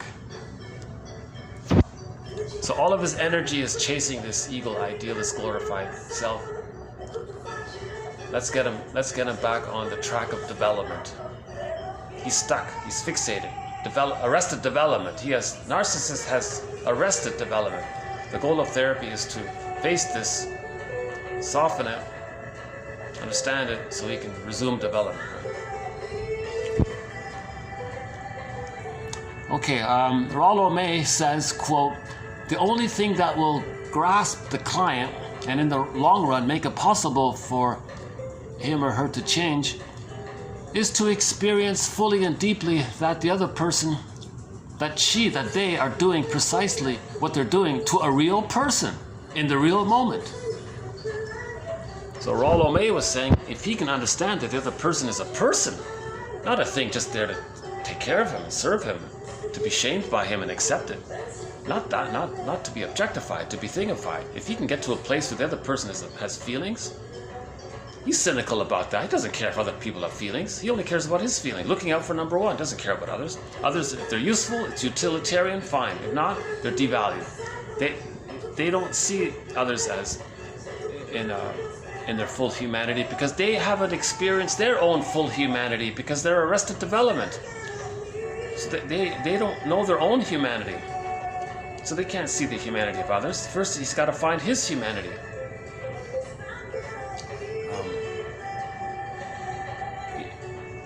He doesn't have himself because he didn't differentiate. Differentiation is the psychological structure needed to know himself. Differentiation means he knows himself. He has a self. Differentiation means he's different from his mother. So he's him. He didn't differentiate. He's blurred with his mother, even to the point where he is her. So he doesn't know himself. So he's not there to accept others because he didn't get the love to feel that he has a self, a real self. He doesn't have the real self. He only has this false self, this grandiose, idealized, glorified false self.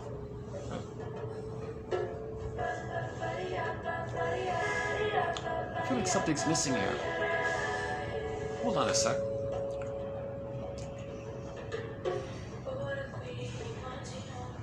Oh, here it is. Hold on a sec. Here it is. Let's redo this one. TQ 2276. Taking refuge in the grandiose part self, the glorified self, the ego ideal, his idealized self, another term for it. Okay, sometimes called the search for glory. So that's Karen Horney's phrase, the search for glory. So now we can borrow Peer Gynt. Peer Gynt always had this search for glory. Right? He wanted to be number one in everything and didn't care about others. Right? So he had this manic panic. He was very greedy, very selfish, right? Search for glory. And Peer Gynt, there's a scene in the story Peer Gynt where he's, I gotta be myself. Now K Horney says, he's not talking about the true self. He's talking about this glorified, imaginal self that he's still a little king, the little prince again, right? Okay, so his major... Oh, the rest of it we got. Yeah, okay. So I just missed that one line there.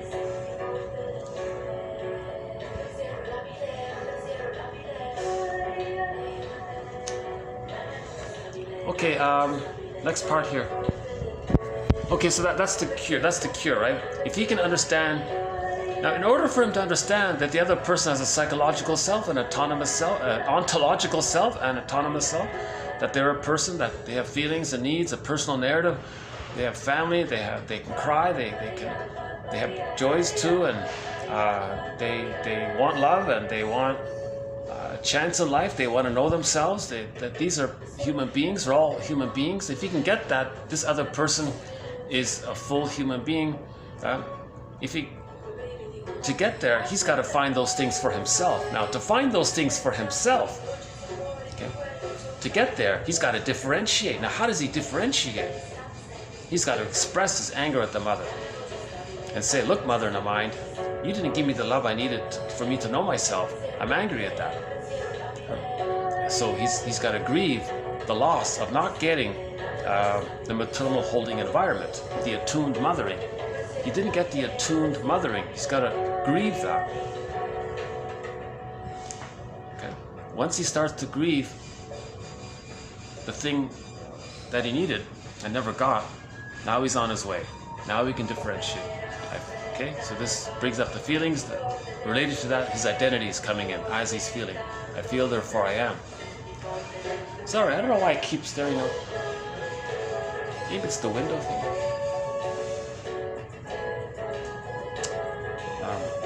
Okay, so that's the story of Orestes. He's got to see the two sides of the mother. He's got to understand the mother. He's resistant to that because he is the mother. And the mother's this glorified imagined image that she's a goddess and he's her. So he's like a little god, right? He can't see the mother as a person. What? The mother's just a person? Like a woman? Like a lady? A person? Like a human? Like a guy's a guy and she's just the same, but she's just a different gender, you know. So he's got a... Number one, the mother would have provided attuned mirroring, attuned maternal mothering, if she could have, but she couldn't. So he's got to get to that place. So he's got to understand her dilemma, that the mother was trapped in her existential net, her dilemma. Maybe she has the narcissistic pattern, so she didn't differentiate, so she couldn't love the child and know their signals. Maybe there was birth trauma, meaning of the version where the baby's removed from the mother. That means the mother can't be attuned to the baby in most cases, or many cases, according to Klaus and Kennel. Or it's more difficult for the mother to get back in sync with the baby's messages. So why was the mother like this? Well, you gotta accept the truth. Something maybe the mother was a victim of the plunder system. Maybe she was on a land, and while they were plundering where she was living, she was shock traumatized, scared and frozen. Wasn't able to develop because she's just in this panic state in her whole life, frozen. So you got to forgive the mother. It's not her fault then. So now you got to understand the plunder system. Well, to help forgive the mother, you got to understand the plunder system. So so in the last video, 2 videos ago, we talked a little bit about the plunder system.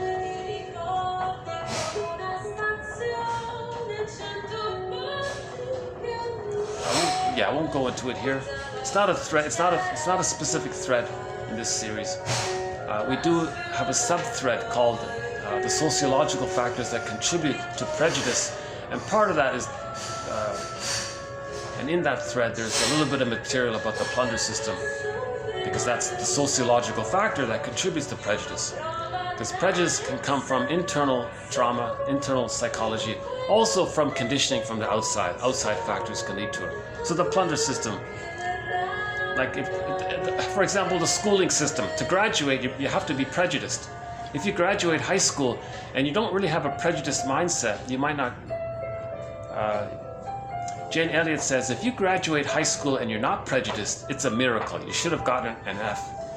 Because the whole educational system is an adjunct to the plunder system. It's all biased. Everything is biased to advantage the mentality of the prejudiced mindset. Because you need the prejudiced mindset to create the they, them kind of thing, us, them mentality, right? Okay? They, we good, they bad, that kind of all good. That's the splitting. When the baby is at the breast, it's bad for the baby. He has to think, no, it can't be that way. It's got to be good. So that's splitting. The baby has to relate to a good, satisfying mother. So he denies that. So it's an emergency mechanism of the mind to see the mother as two people, goddess and demon. The baby does this emergency in the primary process, fantasy, imagination, unconscious world there. The baby just keeps it simple that way, right? So that's like the most archaic, primitive defense mechanism. Just keep things super simple, right? This is all good, this is all bad. Simple. Don't question. Religion. Don't question, right? Philosophy asks questions which may never be answered. Religion offers answers which may never be questioned, because the religion is just goddess and demon, everyone. Just keep it simple. There's a goddess and there's a demon. Keep it simple. Don't question it. That promotes the prejudiced personality. So religion is there to promote the prejudiced personality, because religion is also a tool of the plunder system. So if the mother is very religious and she's active in the religion, again, we're talking about not the victims of the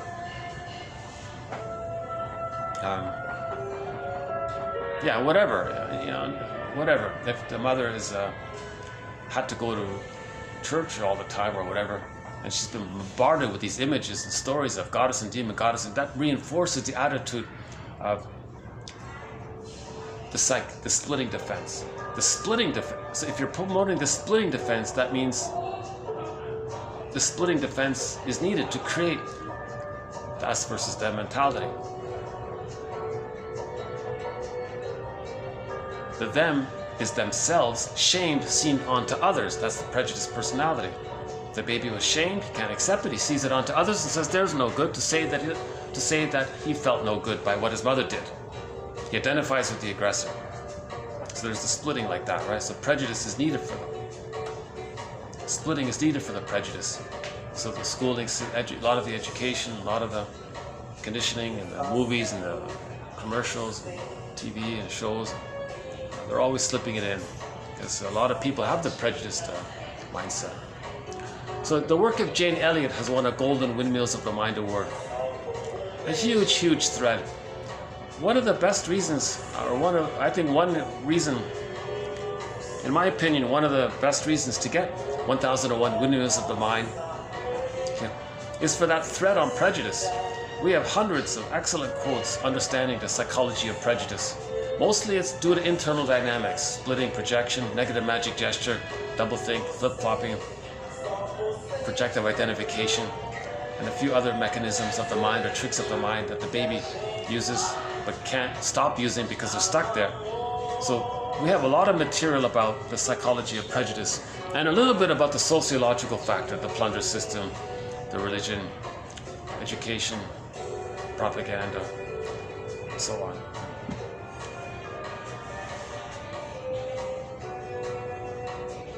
So I think we did it here. Those are the three quotes, right? So the K Horney one, right? The baby loses his true self, so he takes refuge in this idealized self, right? This glorified self. Infantile megalomania, primary narcissism, thinking he's a little prince, a little god, and he's chasing that. Okay, so that's the image. So that image of himself as that is the pool, is here in the water here, right? So one book is called The Object of My Affection.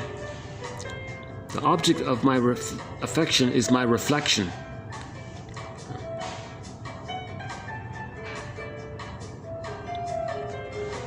So every time he puts himself in a one-up position, others in a one-down position, he's identified with the mother, because the mother was one up over him, and he's one with the mother, because he needs to stay close to her and be her, waiting for her love so he can differentiate, but he's stuck there and he can't get out of it. In the meantime, his life is filled with greed, envy, spite, vindictiveness, schadenfreude, cynicism, negative philosophies, all masked over maybe with some rationalizations. He can be maybe convincing about it sometimes.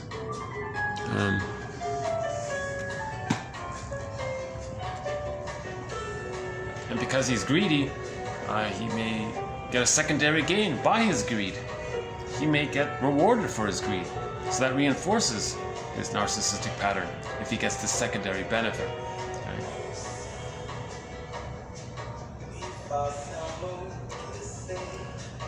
That sort of reminds me, Narcissist, the Plunder System. We have a quote very early on in the series. Maybe I can dig it up here. It's about a little kid. I can summarize it, but let's see if why don't I just read it here? Hold on a sec. I think I can dig it up here.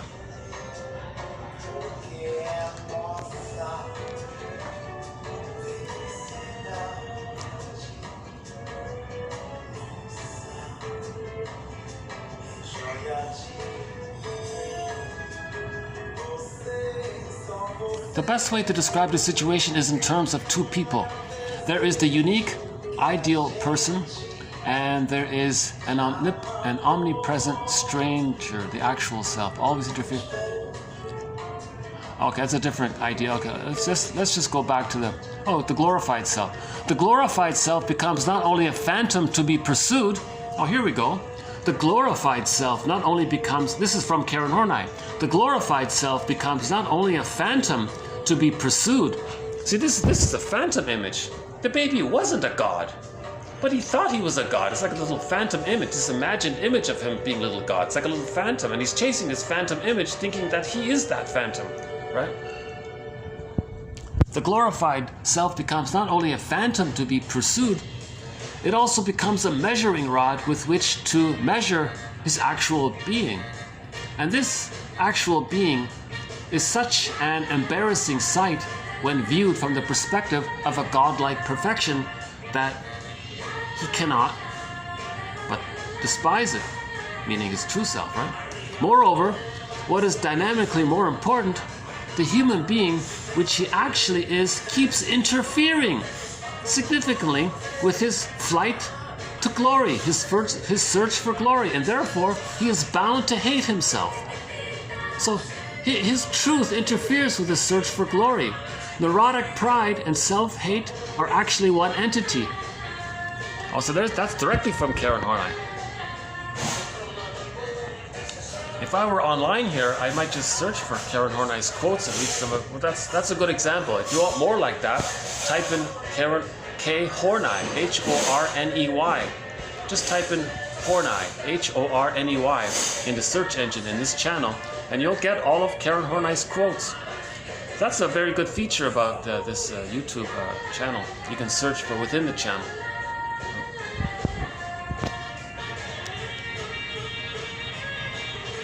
Go I know not whither, and bring back I know not what. Yeah, so Alan Shannon has a fairy tale. Discusses one fairy tale called Go I know not whither, and bring back I know not what. So that's the unconscious. Go I know not whither, and bring back I know not what. The fish. Something about yourself that you lost. Something about yourself that you're denying, that you're not accepting. And start to accept it. Go I know not whither, into the unconscious, and bring back this, what we don't know. We're searching for it, right? We're searching for ourselves. Right? That's a good one there. So fairy tales describe this second journey. Oh, there it is, right there. Okay, a little luck here. Okay, check this one out.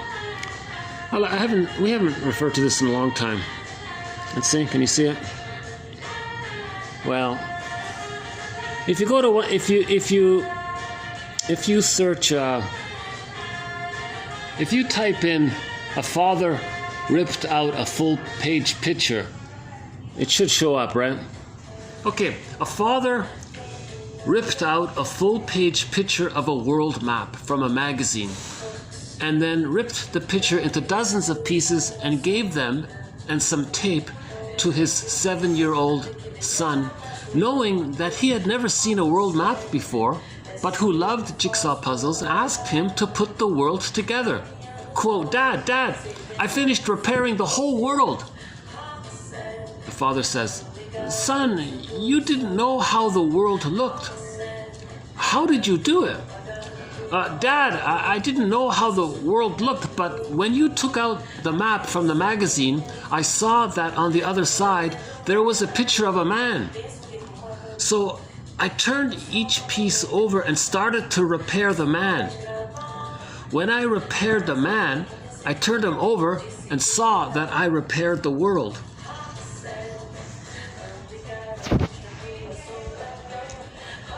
Repair the man? So that's the be the change one, right? Be the change you want to see, right?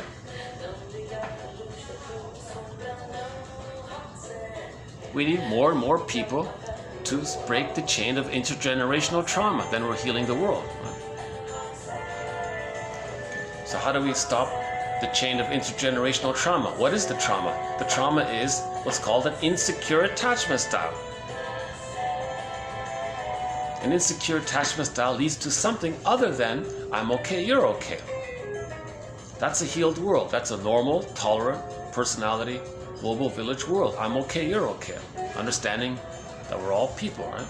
Three-dimensional feelings, needs, unique, hurt, wounded, stressed, doing our best, trying to heal. Everyone's fighting the toughest battle. Be kind. In the last video, the last quote was that one, right? Be kind. Everyone's fighting the toughest battle. A tough battle.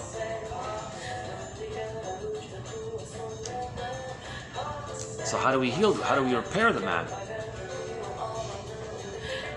Well, first, give every baby a secure attachment style. Some others can't do it. Heal the mother first, before she does it, as much as possible.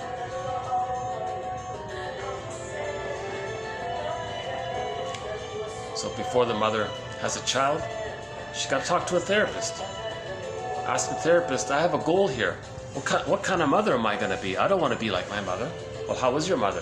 I don't want to do those things, but I'm afraid I might do those things. And she's right. She might be compelled to do those things to communicate that she didn't like that those things were done to her. So she's caught in a negative magic gesture. That's intergenerational, one version of intergenerational trauma. Maybe we can find some other Karen Horney quotes while we're at it here. Let's see. Let's just look for Karen Horney here. Forgive psychology for its jargon. Just forgive it, says Robert Bly.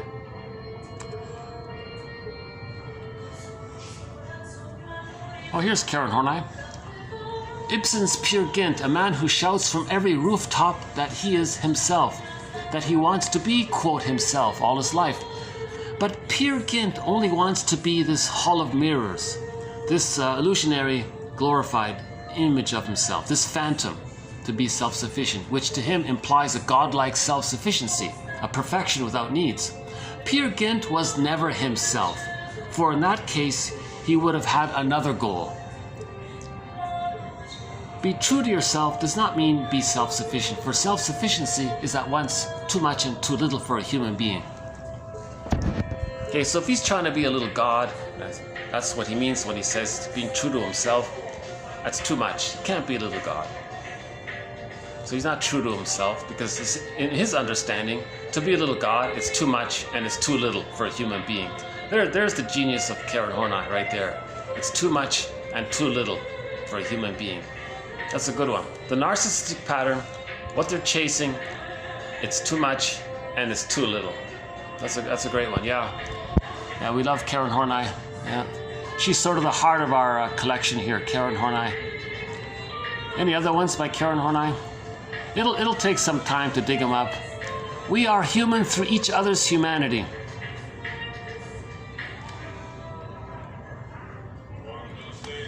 You don't have to do this to get me to take you seriously. I'm sorry I couldn't hear you sooner. That's a good one, yeah. Oh, here's the original, here's a great one by Edmund Burglar. Every neurotic is like a phonograph enthusiast who, however, is interested in only one record only, which he carries about him at all times. Whenever he sees a phonograph, he rushes to it and with never failing fiery ardor runs off his one record. Yes. So he's a music enthusiast. Every neurotic is a music enthusiast. But he only has one record. In every new situation, he replays that past traumatic script in the present over and over again. And he does it enthusiastically because he's eagerly trying to get out of it. So he's replaying it, thinking he can change it, get a different outcome.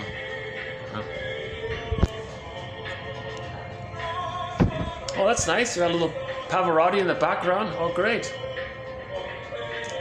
Is that Pavarotti? No, it isn't. Oh, no, that's not Pavarotti.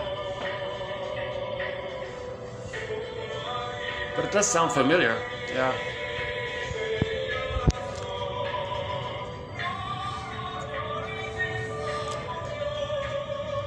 That means this video won't be able to be monetized because it's a copyright. I'm not worried because nobody's even seen it.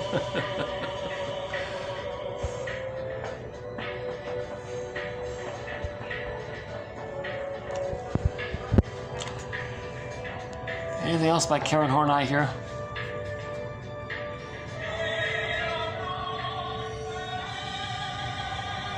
K Horney, here's another one. The first thing is to help the client to see his superiority complex, not as a fact, as a problem. Okay, that's the thing. They don't think it's a problem. People with a narcissistic pattern, they don't think it's a problem. So that's the first step. They got to see that it's a problem. In yesterday's video, there's a quote: if you don't have the ability to feel gratitude, make it up to your mind that there's something wrong. Right? It's a similar idea here. The first thing is to help the client to see his superiority complex not as a fact but as a problem, that he needs to feel superior, that he needs to do it and what it means to him. Okay? Now he may struggle against this, but starts to see it as a problem finally, that there is some psychological necessity behind this need. Okay, so there's some psychological reason why he's doing it. Arrested development, didn't get the love, he needed to let it go. There's a psychological need. He can't face the anxiety, he can't face the furies. He can't face the furies of that. Once he gets there, then he becomes interested in what's going on, right?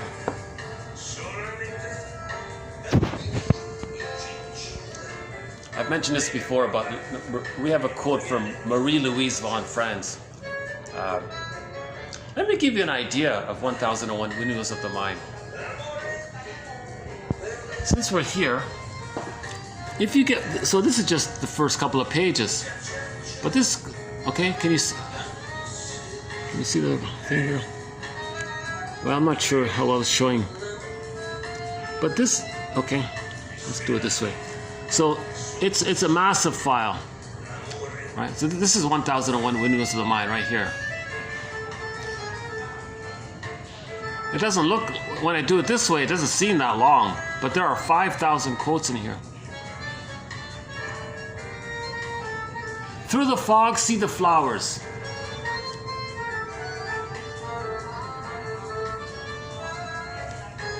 That's a nice quote to begin the collection with. Through the fog, see the flowers. Through the confusion, the rationalizations, have a vision of your true self, the flowers, your truth.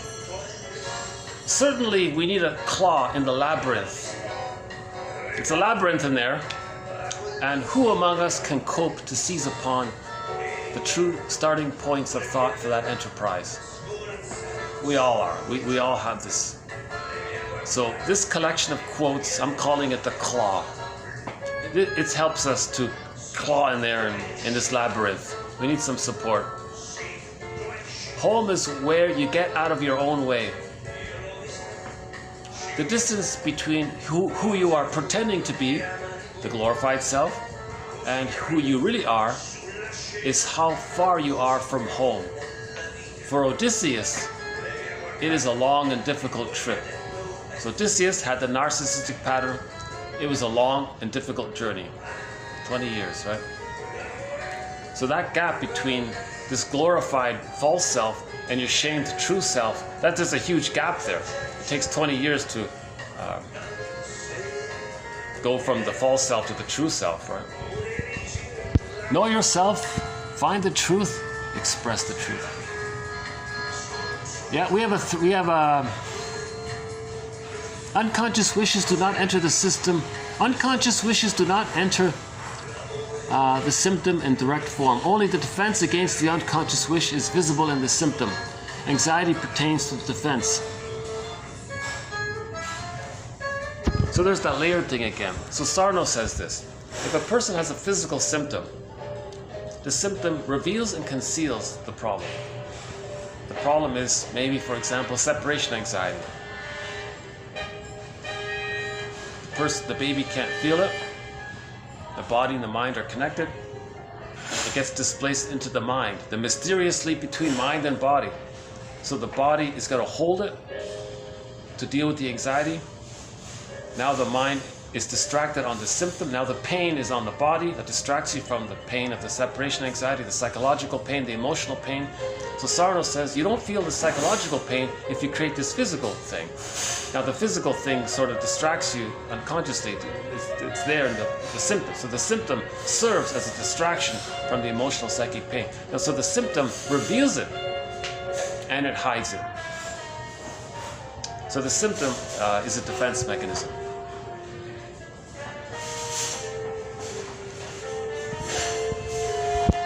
So that's one layer.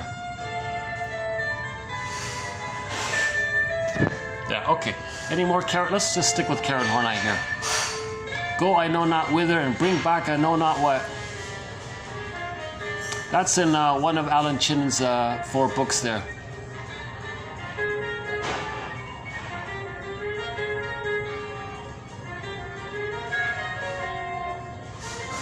Psychoanalysis.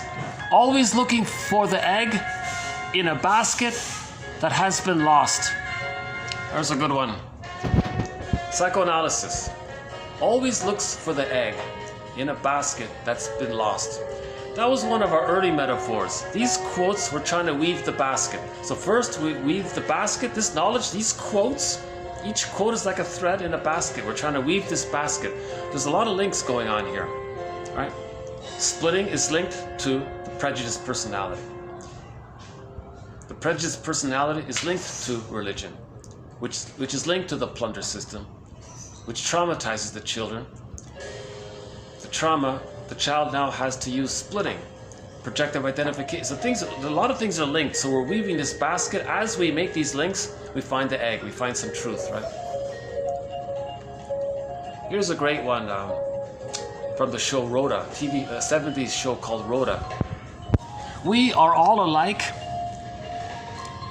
yet each and every one of us is special. The only difference is we have different ways of showing that specialness.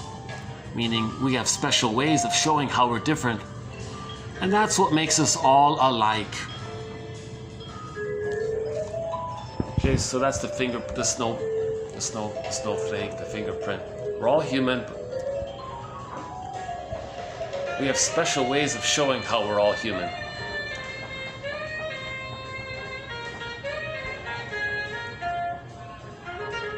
That special way is everybody's labyrinth is a little bit different in there. When did they get shamed? How much shame was there? How much support was there? Everyone has a little different. Everyone had a different family, so there's a little variety there that way. But we're all human. That's the fundamental, right? We all have a cortex. We are never not feeling something. Oh, that's a good one. We are never not feeling something.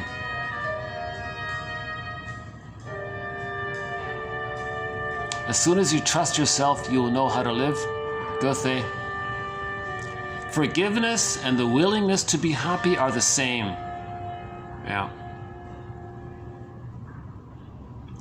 The enduring perplexity of existence.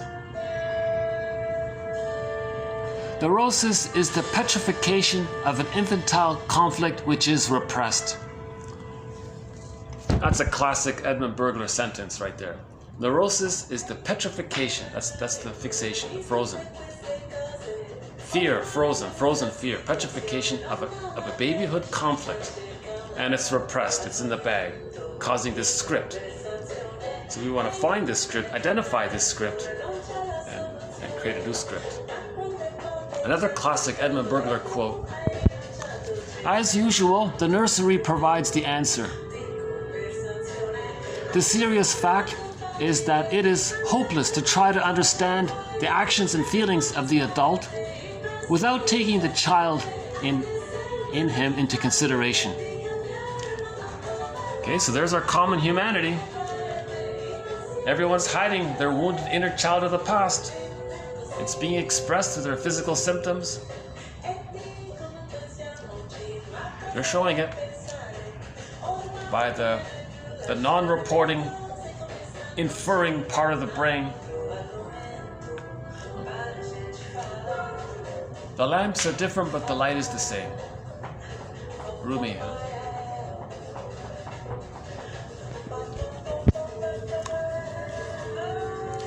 As history shows, we all come from people who, at some time or another, had to move. That's from a musician, actually, that one there. Masterson, yeah, one of our mentors. A lot of great quotes from him. Capacities of the real self. So when we individuate, when we have differentiation, we then have more capacities. Aliveness of affect. The capacity to experience affect with aliveness, vigor, joy, spontaneity. Self-activation, to identify one's unique individual wishes and to use autonomous initiative to express them. Self-entitlement, the feeling that one is entitled to appropriate experience of mastery and pleasure. I mean, it's okay to be healthy, right? It's okay to be emotionally healthy, that kind of thing. Acknowledgement of self-activation. So you get feedback and that fuels your self-esteem. Soothing of painful affects, the capacity to devise a means to limit, minimize, and soothe painful affects. Creativity, to use the self to change old familiar patterns into new, unique, and different patterns. Intimacy, to express the self fully in close relationship with minimal anxiety regarding engulfment or abandonment. Autonomy, to regulate affect of the self independently of the object. Now there's a whole book that spells this out. That's just sort of the table of contents there.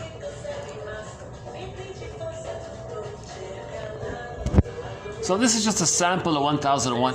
This is just a tiny sample of 1001 Windmills of the Mind. We have 5,000 powerful quotes. Some are longer, you know.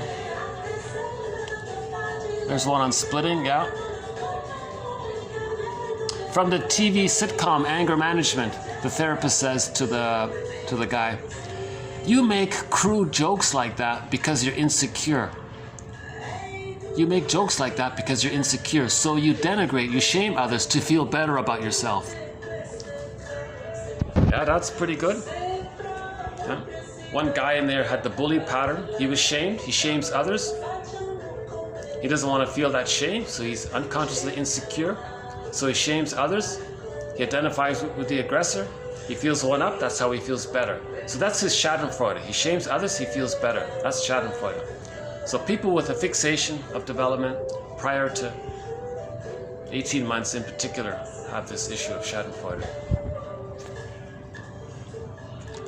Yeah, a lot of great quotes here. K Horney conceived of hostility not as an innate primary process, but arising secondarily from frustrated wishes or claims. Yeah. So we're only angry when we don't get the love. If the baby's loved, he's not going to be that angry, right? The electric complex. Levy, yeah. So, okay, we got some great quotes in here. Fairbairn, another one of our mentors, William Fairbairn.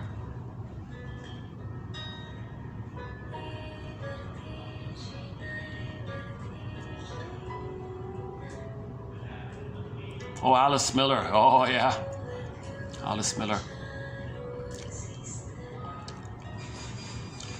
In order to develop a true self, the child needs his mother's appropriate emotional response, mirroring, and respect. Only the mother's appropriate responses make it possible for the child to experience his feelings as belonging to his own self. Yeah, that's a good one. I feel that one. K Horney. It seems that the person who is likely to become neurotic is one who has experienced the culturally determined difficulties in an accentuated form, mostly through the medium of childhood experiences, and who has consequently been unable to solve them, or has solved them only at a great cost to his personality. We might call him a stepchild of our culture. That's a long time ago. The neurotic now is sort of the norm, right? No longer the stepchild, right? But long ago, maybe, the neurotic was sort of the...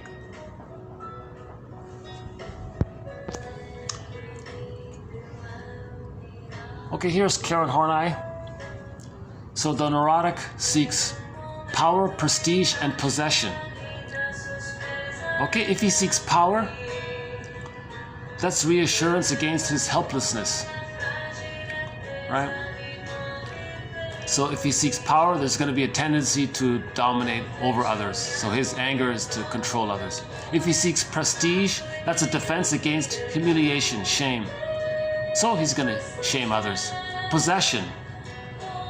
Okay, so reassurance against emotional poverty, right? Tendency to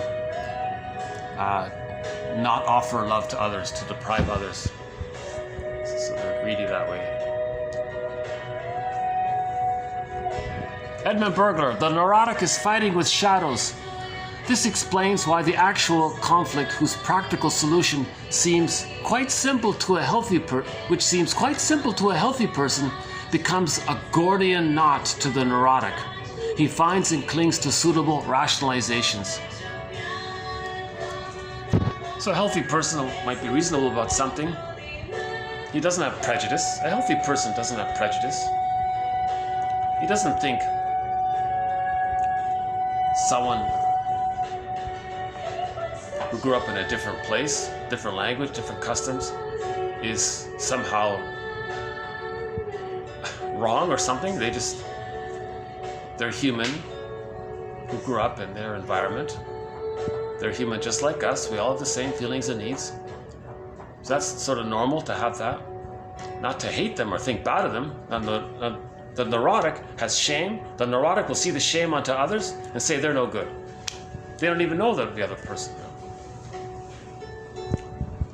The psychodynamic work of mourning is to remember more than it is to say goodbye. See, you have to remember, then you can say goodbye, right? All neuroses are failures of presence. Yeah, the mother wasn't present. Geez, got a lot of great quotes in here, huh? Here's a poem regarding trauma by Emily Dickinson.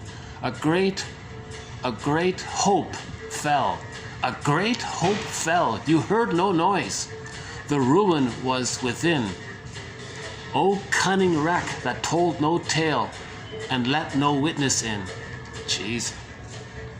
Well, that's a great poem describing trauma. Those autistic children drawing those paintings, maybe had trauma. Right? Again, a great hope fell. You heard no noise. The ruin was within. O cunning wreck that told no tale and let no witness in. Geez, we could spend half an hour on that poem. A great hope fell. The child had a great hope. When he was born, he had a hope for his mother. A great hope. He was removed. The great hope fell. The mother didn't breastfeed. A great hope fell. Maybe the mother rejected the baby because of the hormones dissipated. Now the baby couldn't feel it or perceive it. You heard no noise. Voiceless scream. He couldn't even hear it. It was too much. It was too painful. He had to disassociate his feelings He couldn't even feel his feelings. The ruin was within. He was shamed. His true self got into the unconscious, disassociated. Oh, cunning wreck. What I was a wreck that told no tale. The child doesn't have a story. He can't symbolize yet. The child doesn't have vocabulary. No narrative truth. And no witness. The child's observing ego is damaged. The child's ability to perceive it didn't get a chance to develop, so there was no witness. Great little poem. Emily Dickinson. Maybe we'll end up on this one here. A great hope fell. You heard no noise. The ruin was within. Again, a great hope fell. You heard no noise. The ruin was within. O cunning wreck that told no tale and let no witness in. We have a thread on poems. Yeah, I forgot about that. That's one of them. So we've got some great poems in this collection here. Semrad has some great zingers. Okay, I'm tempted to just keep up. Hey, K Horney. We live only insofar as we feel. Nobody can find himself if he keeps running away from himself. So that's the manic defense. Peer Gynt had the manic defense. Narcissists, they're running from themselves.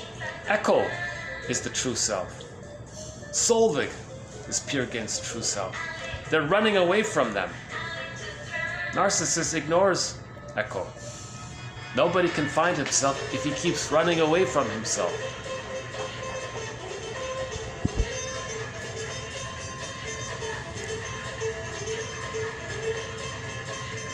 Yeah, we've got some more. Yeah, we've got other K Horney quotes in here. Robert Bly, yeah.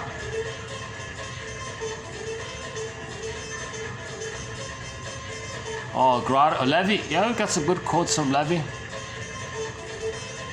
Lao Tzu. Okay, one of our poems from Lao Tzu. One of them is called Dim Brightness. Heaven will last. Earth will endure.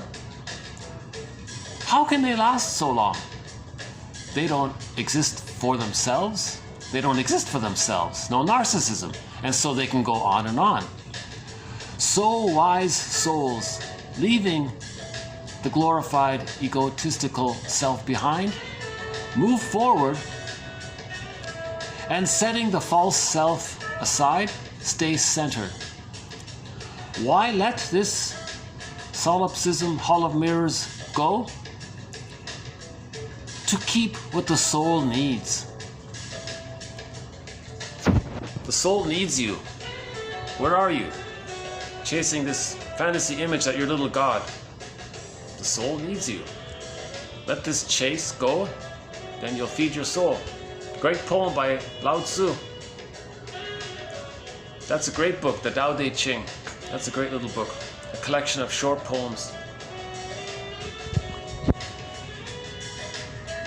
Yeah, we've got some, and the intensity varies. There's some light stuff, and there's some heavier stuff in here, right?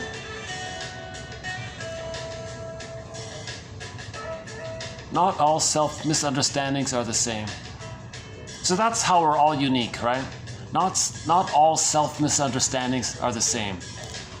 So we all have some misunderstandings.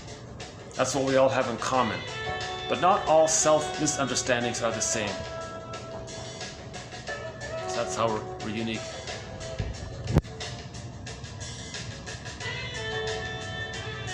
Oh, it's just so tempting. Oh, this is going down memory lane here. So once again,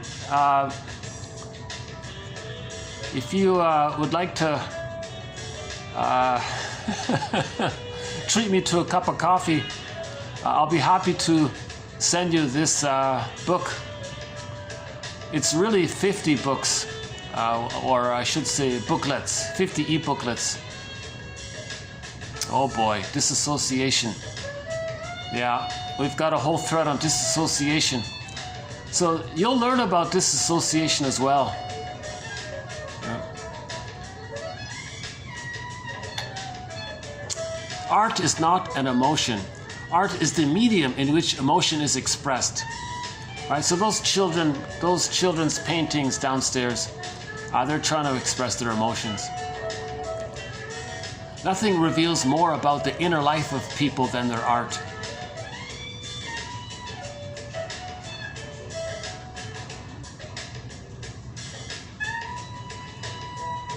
Oh yeah, TTAQ, that's a good one. TTAQ, about dream interpretation. Lachlan, yeah, oh, we got some great quotes from Lachlan. There's another one from Burglar, our mentor, one of our mentors. We've got some self-help quotes. This one's from the self-help author Augmandino. A lot of people know him. I am nature's greatest miracle. Since the beginning of time, never has there been another. Never has there been another. With my mind, my heart, my eyes, my ears, my hands, my hair, my mouth, none that came before, none that live today, and none that come tomorrow can walk and talk and move and think exactly like me. All men are my brothers, yet I am different from each. I am unique. Yeah, we've got TV show quotes, movie quotes. Those painful memories, they make us who we are, from the TV show Side Order of Life. Yeah, there's that interview with Jane Elliott. That's a good one there. Proverbs. Oh, here's some good proverbs here.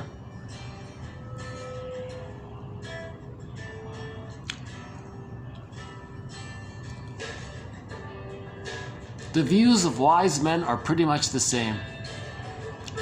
He who has lost his oxen is always hearing bells. He that pities another remembers himself. A tale half told is the father of many lies. What you wish you readily believe, you readily believe. What you wish you readily believe.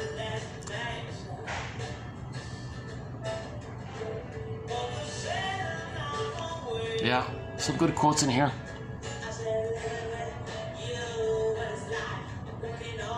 Oh, Edmund Burglar. Guntrip, yeah, we've got some good quotes about Guntrip. He helped a lot in our thread on the schizoid pattern. More Semrad. Kaiser, oh, there's a good one. Helmut Kaiser. Helmut Kaiser says an interesting thing. A lot of this duplicity is an attempt to create an illusion of fusion. Learn about that one from Helmut Kaiser. That's a good one. Dorothea S. MacArthur, yeah, object relations theory. That's a very good quote from her. These ones here from Dorothea MacArthur. Projective identification. Oh, this Kevin Fauteur, yeah, about religion.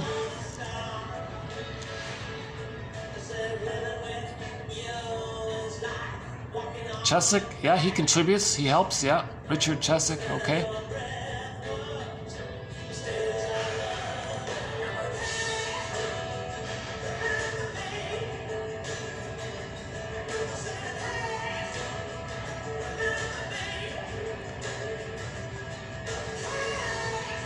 There exists a mechanism called negative magic gesture, says Edmund Burglar. It is the unconscious dramatization of how the individual had not wanted to be treated in infancy. The baby didn't want to be shamed, so he's going to shame others to communicate that he didn't like having been shamed when he was a baby. It's called the negative magic gesture. Changing one's marriage partner doesn't solve the inner conflict. The mate can be divorced, but not the neuroses. Before running to the nearest divorce lawyer, run to the nearest psychiatrist. Okay. Robert Bly's translation of Anthony Machado. Look for your other half, who walks along next to you and tends to be what you aren't. Okay? So that's the second self, right? The secret self, the shadow self, the unconscious self, right?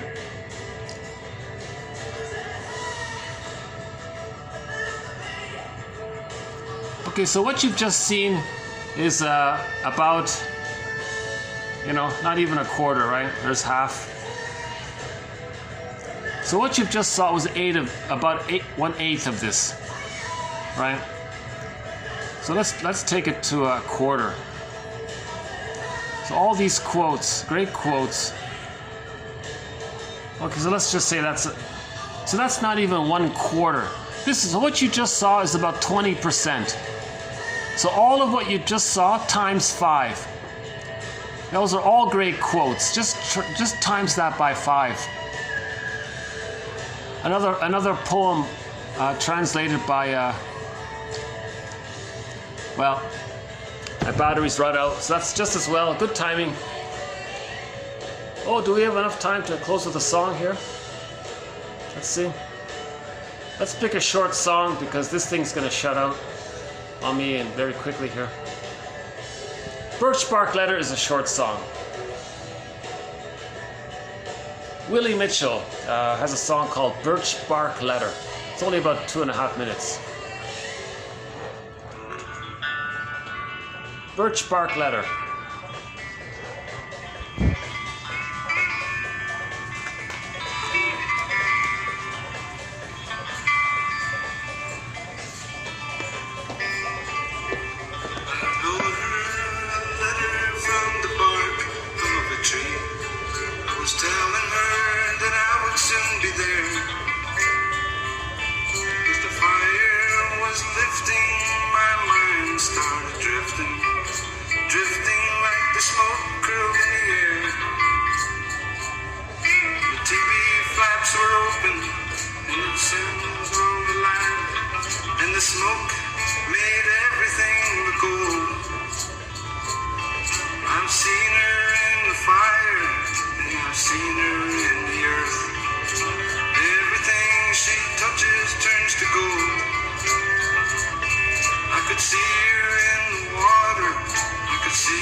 The herbs. He's searching for herbs to heal his broken heart.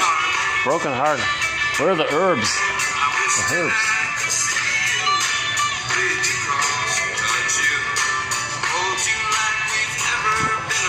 Oh, they got the candles out. Oh, nice, huh?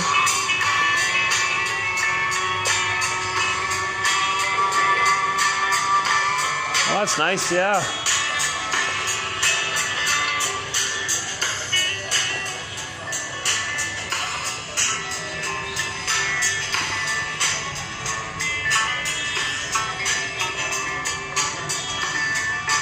Oh, somebody's gonna have a nice night tonight. Oh, look at this. Yeah, a real romantic vibe in here, yeah. And this song is about romance. He loves a girl, he misses her. He wrote a letter to her on some birch bark, on the back of some birch bark. And he can't find the herbs to help him soothe his pain. Willie Mitchell. We've played several of his songs. His big hit is called Call of the Moose. Actually, yeah, oops. And we've got a few other songs of his. Okay, this has been TQ 2276 to 8. 2278. Right? We'll add more quotes to our various threads. That anxiety one, yeah, I would very much like to add more quotes to our thread on anxiety. I need it. I need to read more about anxiety. Yeah. So a very good I've mentioned this at the beginning of this video, a very good self-help exercise to help an individual self-soothe their own anxiety is the question prompt. What's the hardest thing about? You fill in the blank. And just answer whatever comes up freely. Don't censor, just relax, just say whatever comes up. And then from that you can do it again. And what's the hardest thing about that? And so on. Then you may consider that you're triggered, and that means when you were a child you had a need, it didn't get met, and you felt what you felt. And now you want to put words to that. What was the need? Safety, security, trust, peace, to grow, for a relationship. What was the need that you had? Right? To be seen and accepted, to be supported. You name the need for that situation, and something happened, so that need didn't get met. So what did you feel around that? So name those feelings, right? Usually it's surprised, scared, sad, those kinds of feelings, right? One can use a thesaurus to look at all the synonyms for the different feelings. It helps, right? Because one word might work, right? Other words might not. So good vocabulary is good. They say shrinks must have an excellent vocabulary to do this work. Ideally, they have a PhD in literature. Right? Geez, I'm way behind. I just... Again, my disclaimer, I only have a BA. I'm not a shrink or a therapist. Yeah, that did look nice back there with the lights. Yeah.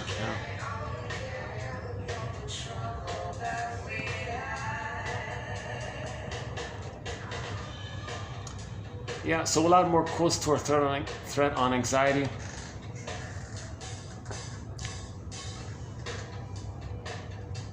I think the two big ones is the fear, the old forgotten fear of thinking that you were going to be abandoned by the mother or punished and it was too much.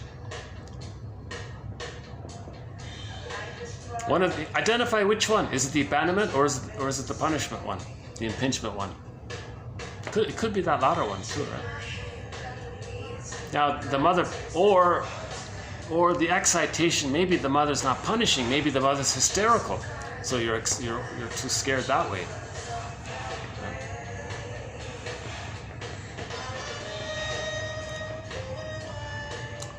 Anxiety, yeah. And we did one about what was the other one? Oh yeah, one way to think about the unconscious is that there's a part of our brain that's not sending it. There's a part of our brain that's sending us reports of what's going on in their world, but there's a block there, and we're not receiving it. So this part of the brain is going to get us to think, feel, do, behave in a way to create a mirror to communicate to us, to get our attention. So this non-reporting. These unreported messages from this unconscious side, this repressed side, is trying to get us to be aware of it. That's called the inferring mind, another synonym.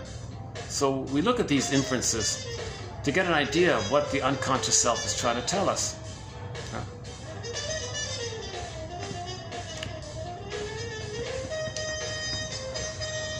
And the third one was a little bit about K Horney's idea. If we keep chasing this idealized self, this glorified self, taking refuge in the grandiose part self, the subtitle megalomania, still clinging to that time of the paradise where the child thought everything was there to serve him and be there for him. He's still chasing that. Thinks he's a little god. Like that last quote was, it's too much, you can't get it, you can't be it, and it's too little. He's empty. He's just an angry, panicked child, really. He may polish his presentation somehow, but underneath, you know, you can't give him feedback, he'll get enraged, you know. People often say they feel like they're walking on eggshells around these people with an addiction to perfection, right? As a mask for their unknown addiction to the melancholia, the attachment to the mother. So they're doing this. All dysfunction is to stay connected to the mother. Why are they still connected to this refusing mother? Because they need her love to leave, to know themselves, but they're not getting it, so they're stuck in a catch-22. They need her love, they're not getting it, so they're waiting, but they're not getting it, so they're stuck.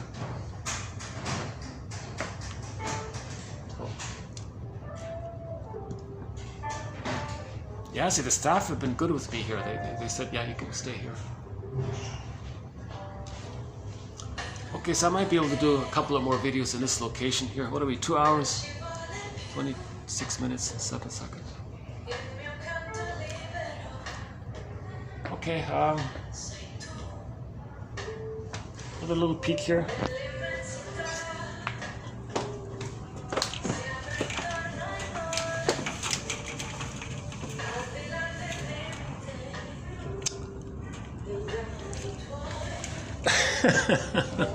Those cushions are constantly wet, huh?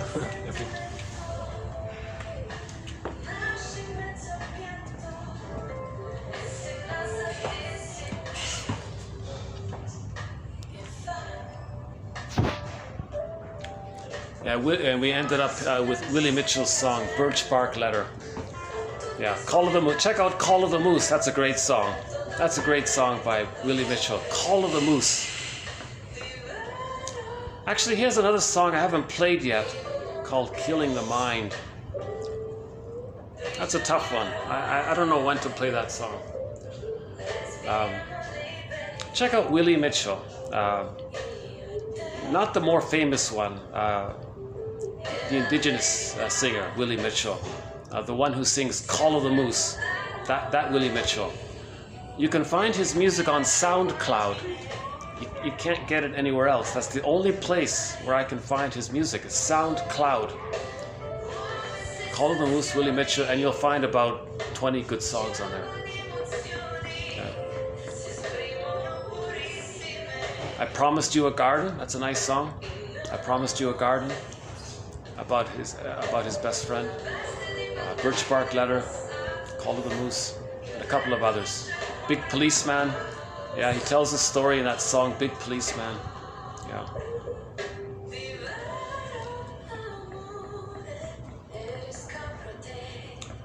Well, interesting.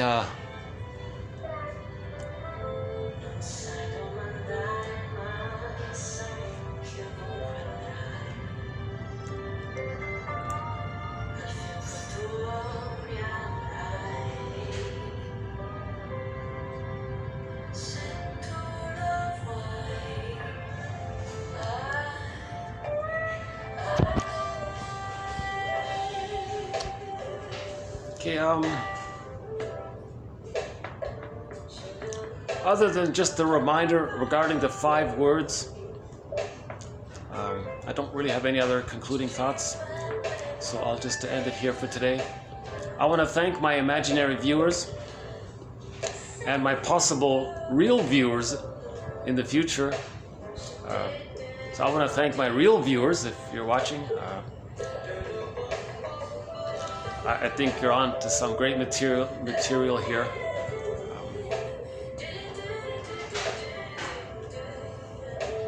Hope and help for the soul, someone said, yeah.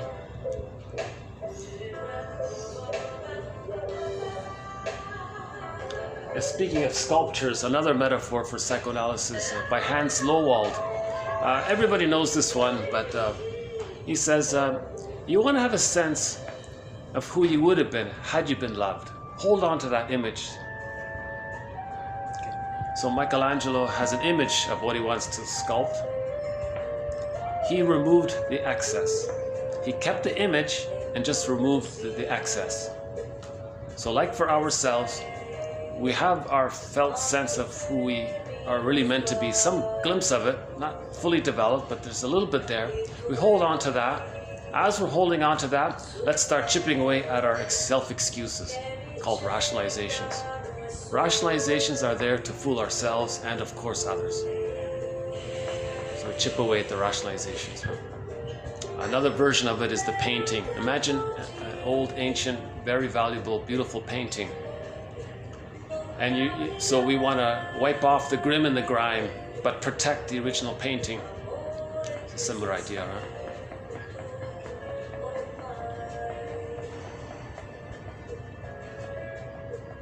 But I have to say, I like this issue about the mind. You need that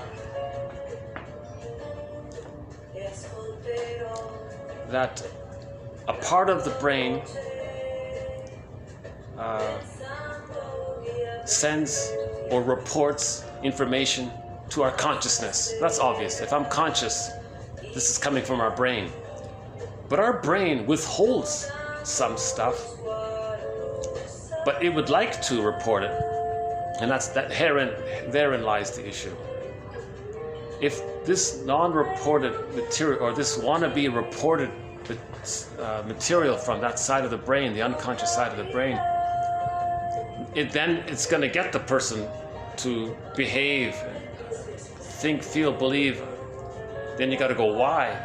Well, that's coming from this unconscious side. We get to know it through so-called inferences. You're saying this, you're implying this, and so on, right? Now, projection is a good example of how the unconscious is trying to be made into consciousness. Projection is the means or the method of bringing unconscious material to consciousness. It's very simple. If you think all these negative things about someone, that's a mirror. You're talking about yourself. Projection is confession. Prejudice is confession. You're confessing to yourself. You don't even realize it. It's a mirror. You've created this mirror when you said all these things. They this, they that, or they wanted this. And it's always exaggerated because of that force of the imagination. It's wildly exaggerated. So your opinions and your emotionality, it doesn't fit. You know.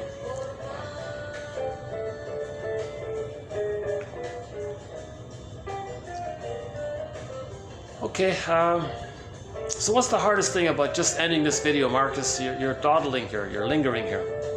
What's the hardest thing about just hitting? Well, the hardest thing is maybe when I hang up a minute later, something good I could have said. I don't want that regret that of missing, not saying something. You know that people say that, right? They make the best speeches they make in their imaginations. If only they could write it down, kind of thing.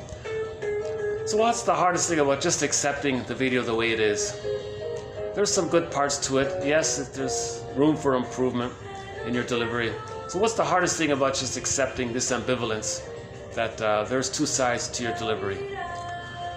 Well, yeah, I feel the inner critic in me already saying you could have done better. Really? Is this the best you can do, Marcus? You can do a better job. So you're noticing this inner critic, right? Yeah. And what's the hardest thing about awareness of this inner critic? Well, yeah, he's critical.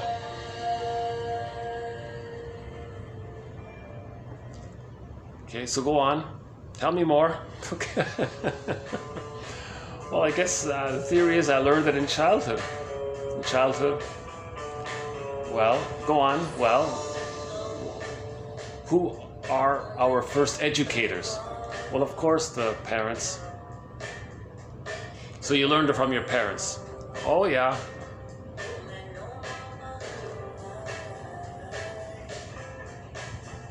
So it helps a little bit. Yeah, it does help a little bit to do the 5 words exercise. Right? So I'll accept my ambivalence in this moment. I'll hit the stop button, and I'll see you in the next video. We'll have some new music and some new quotes. Bye for now.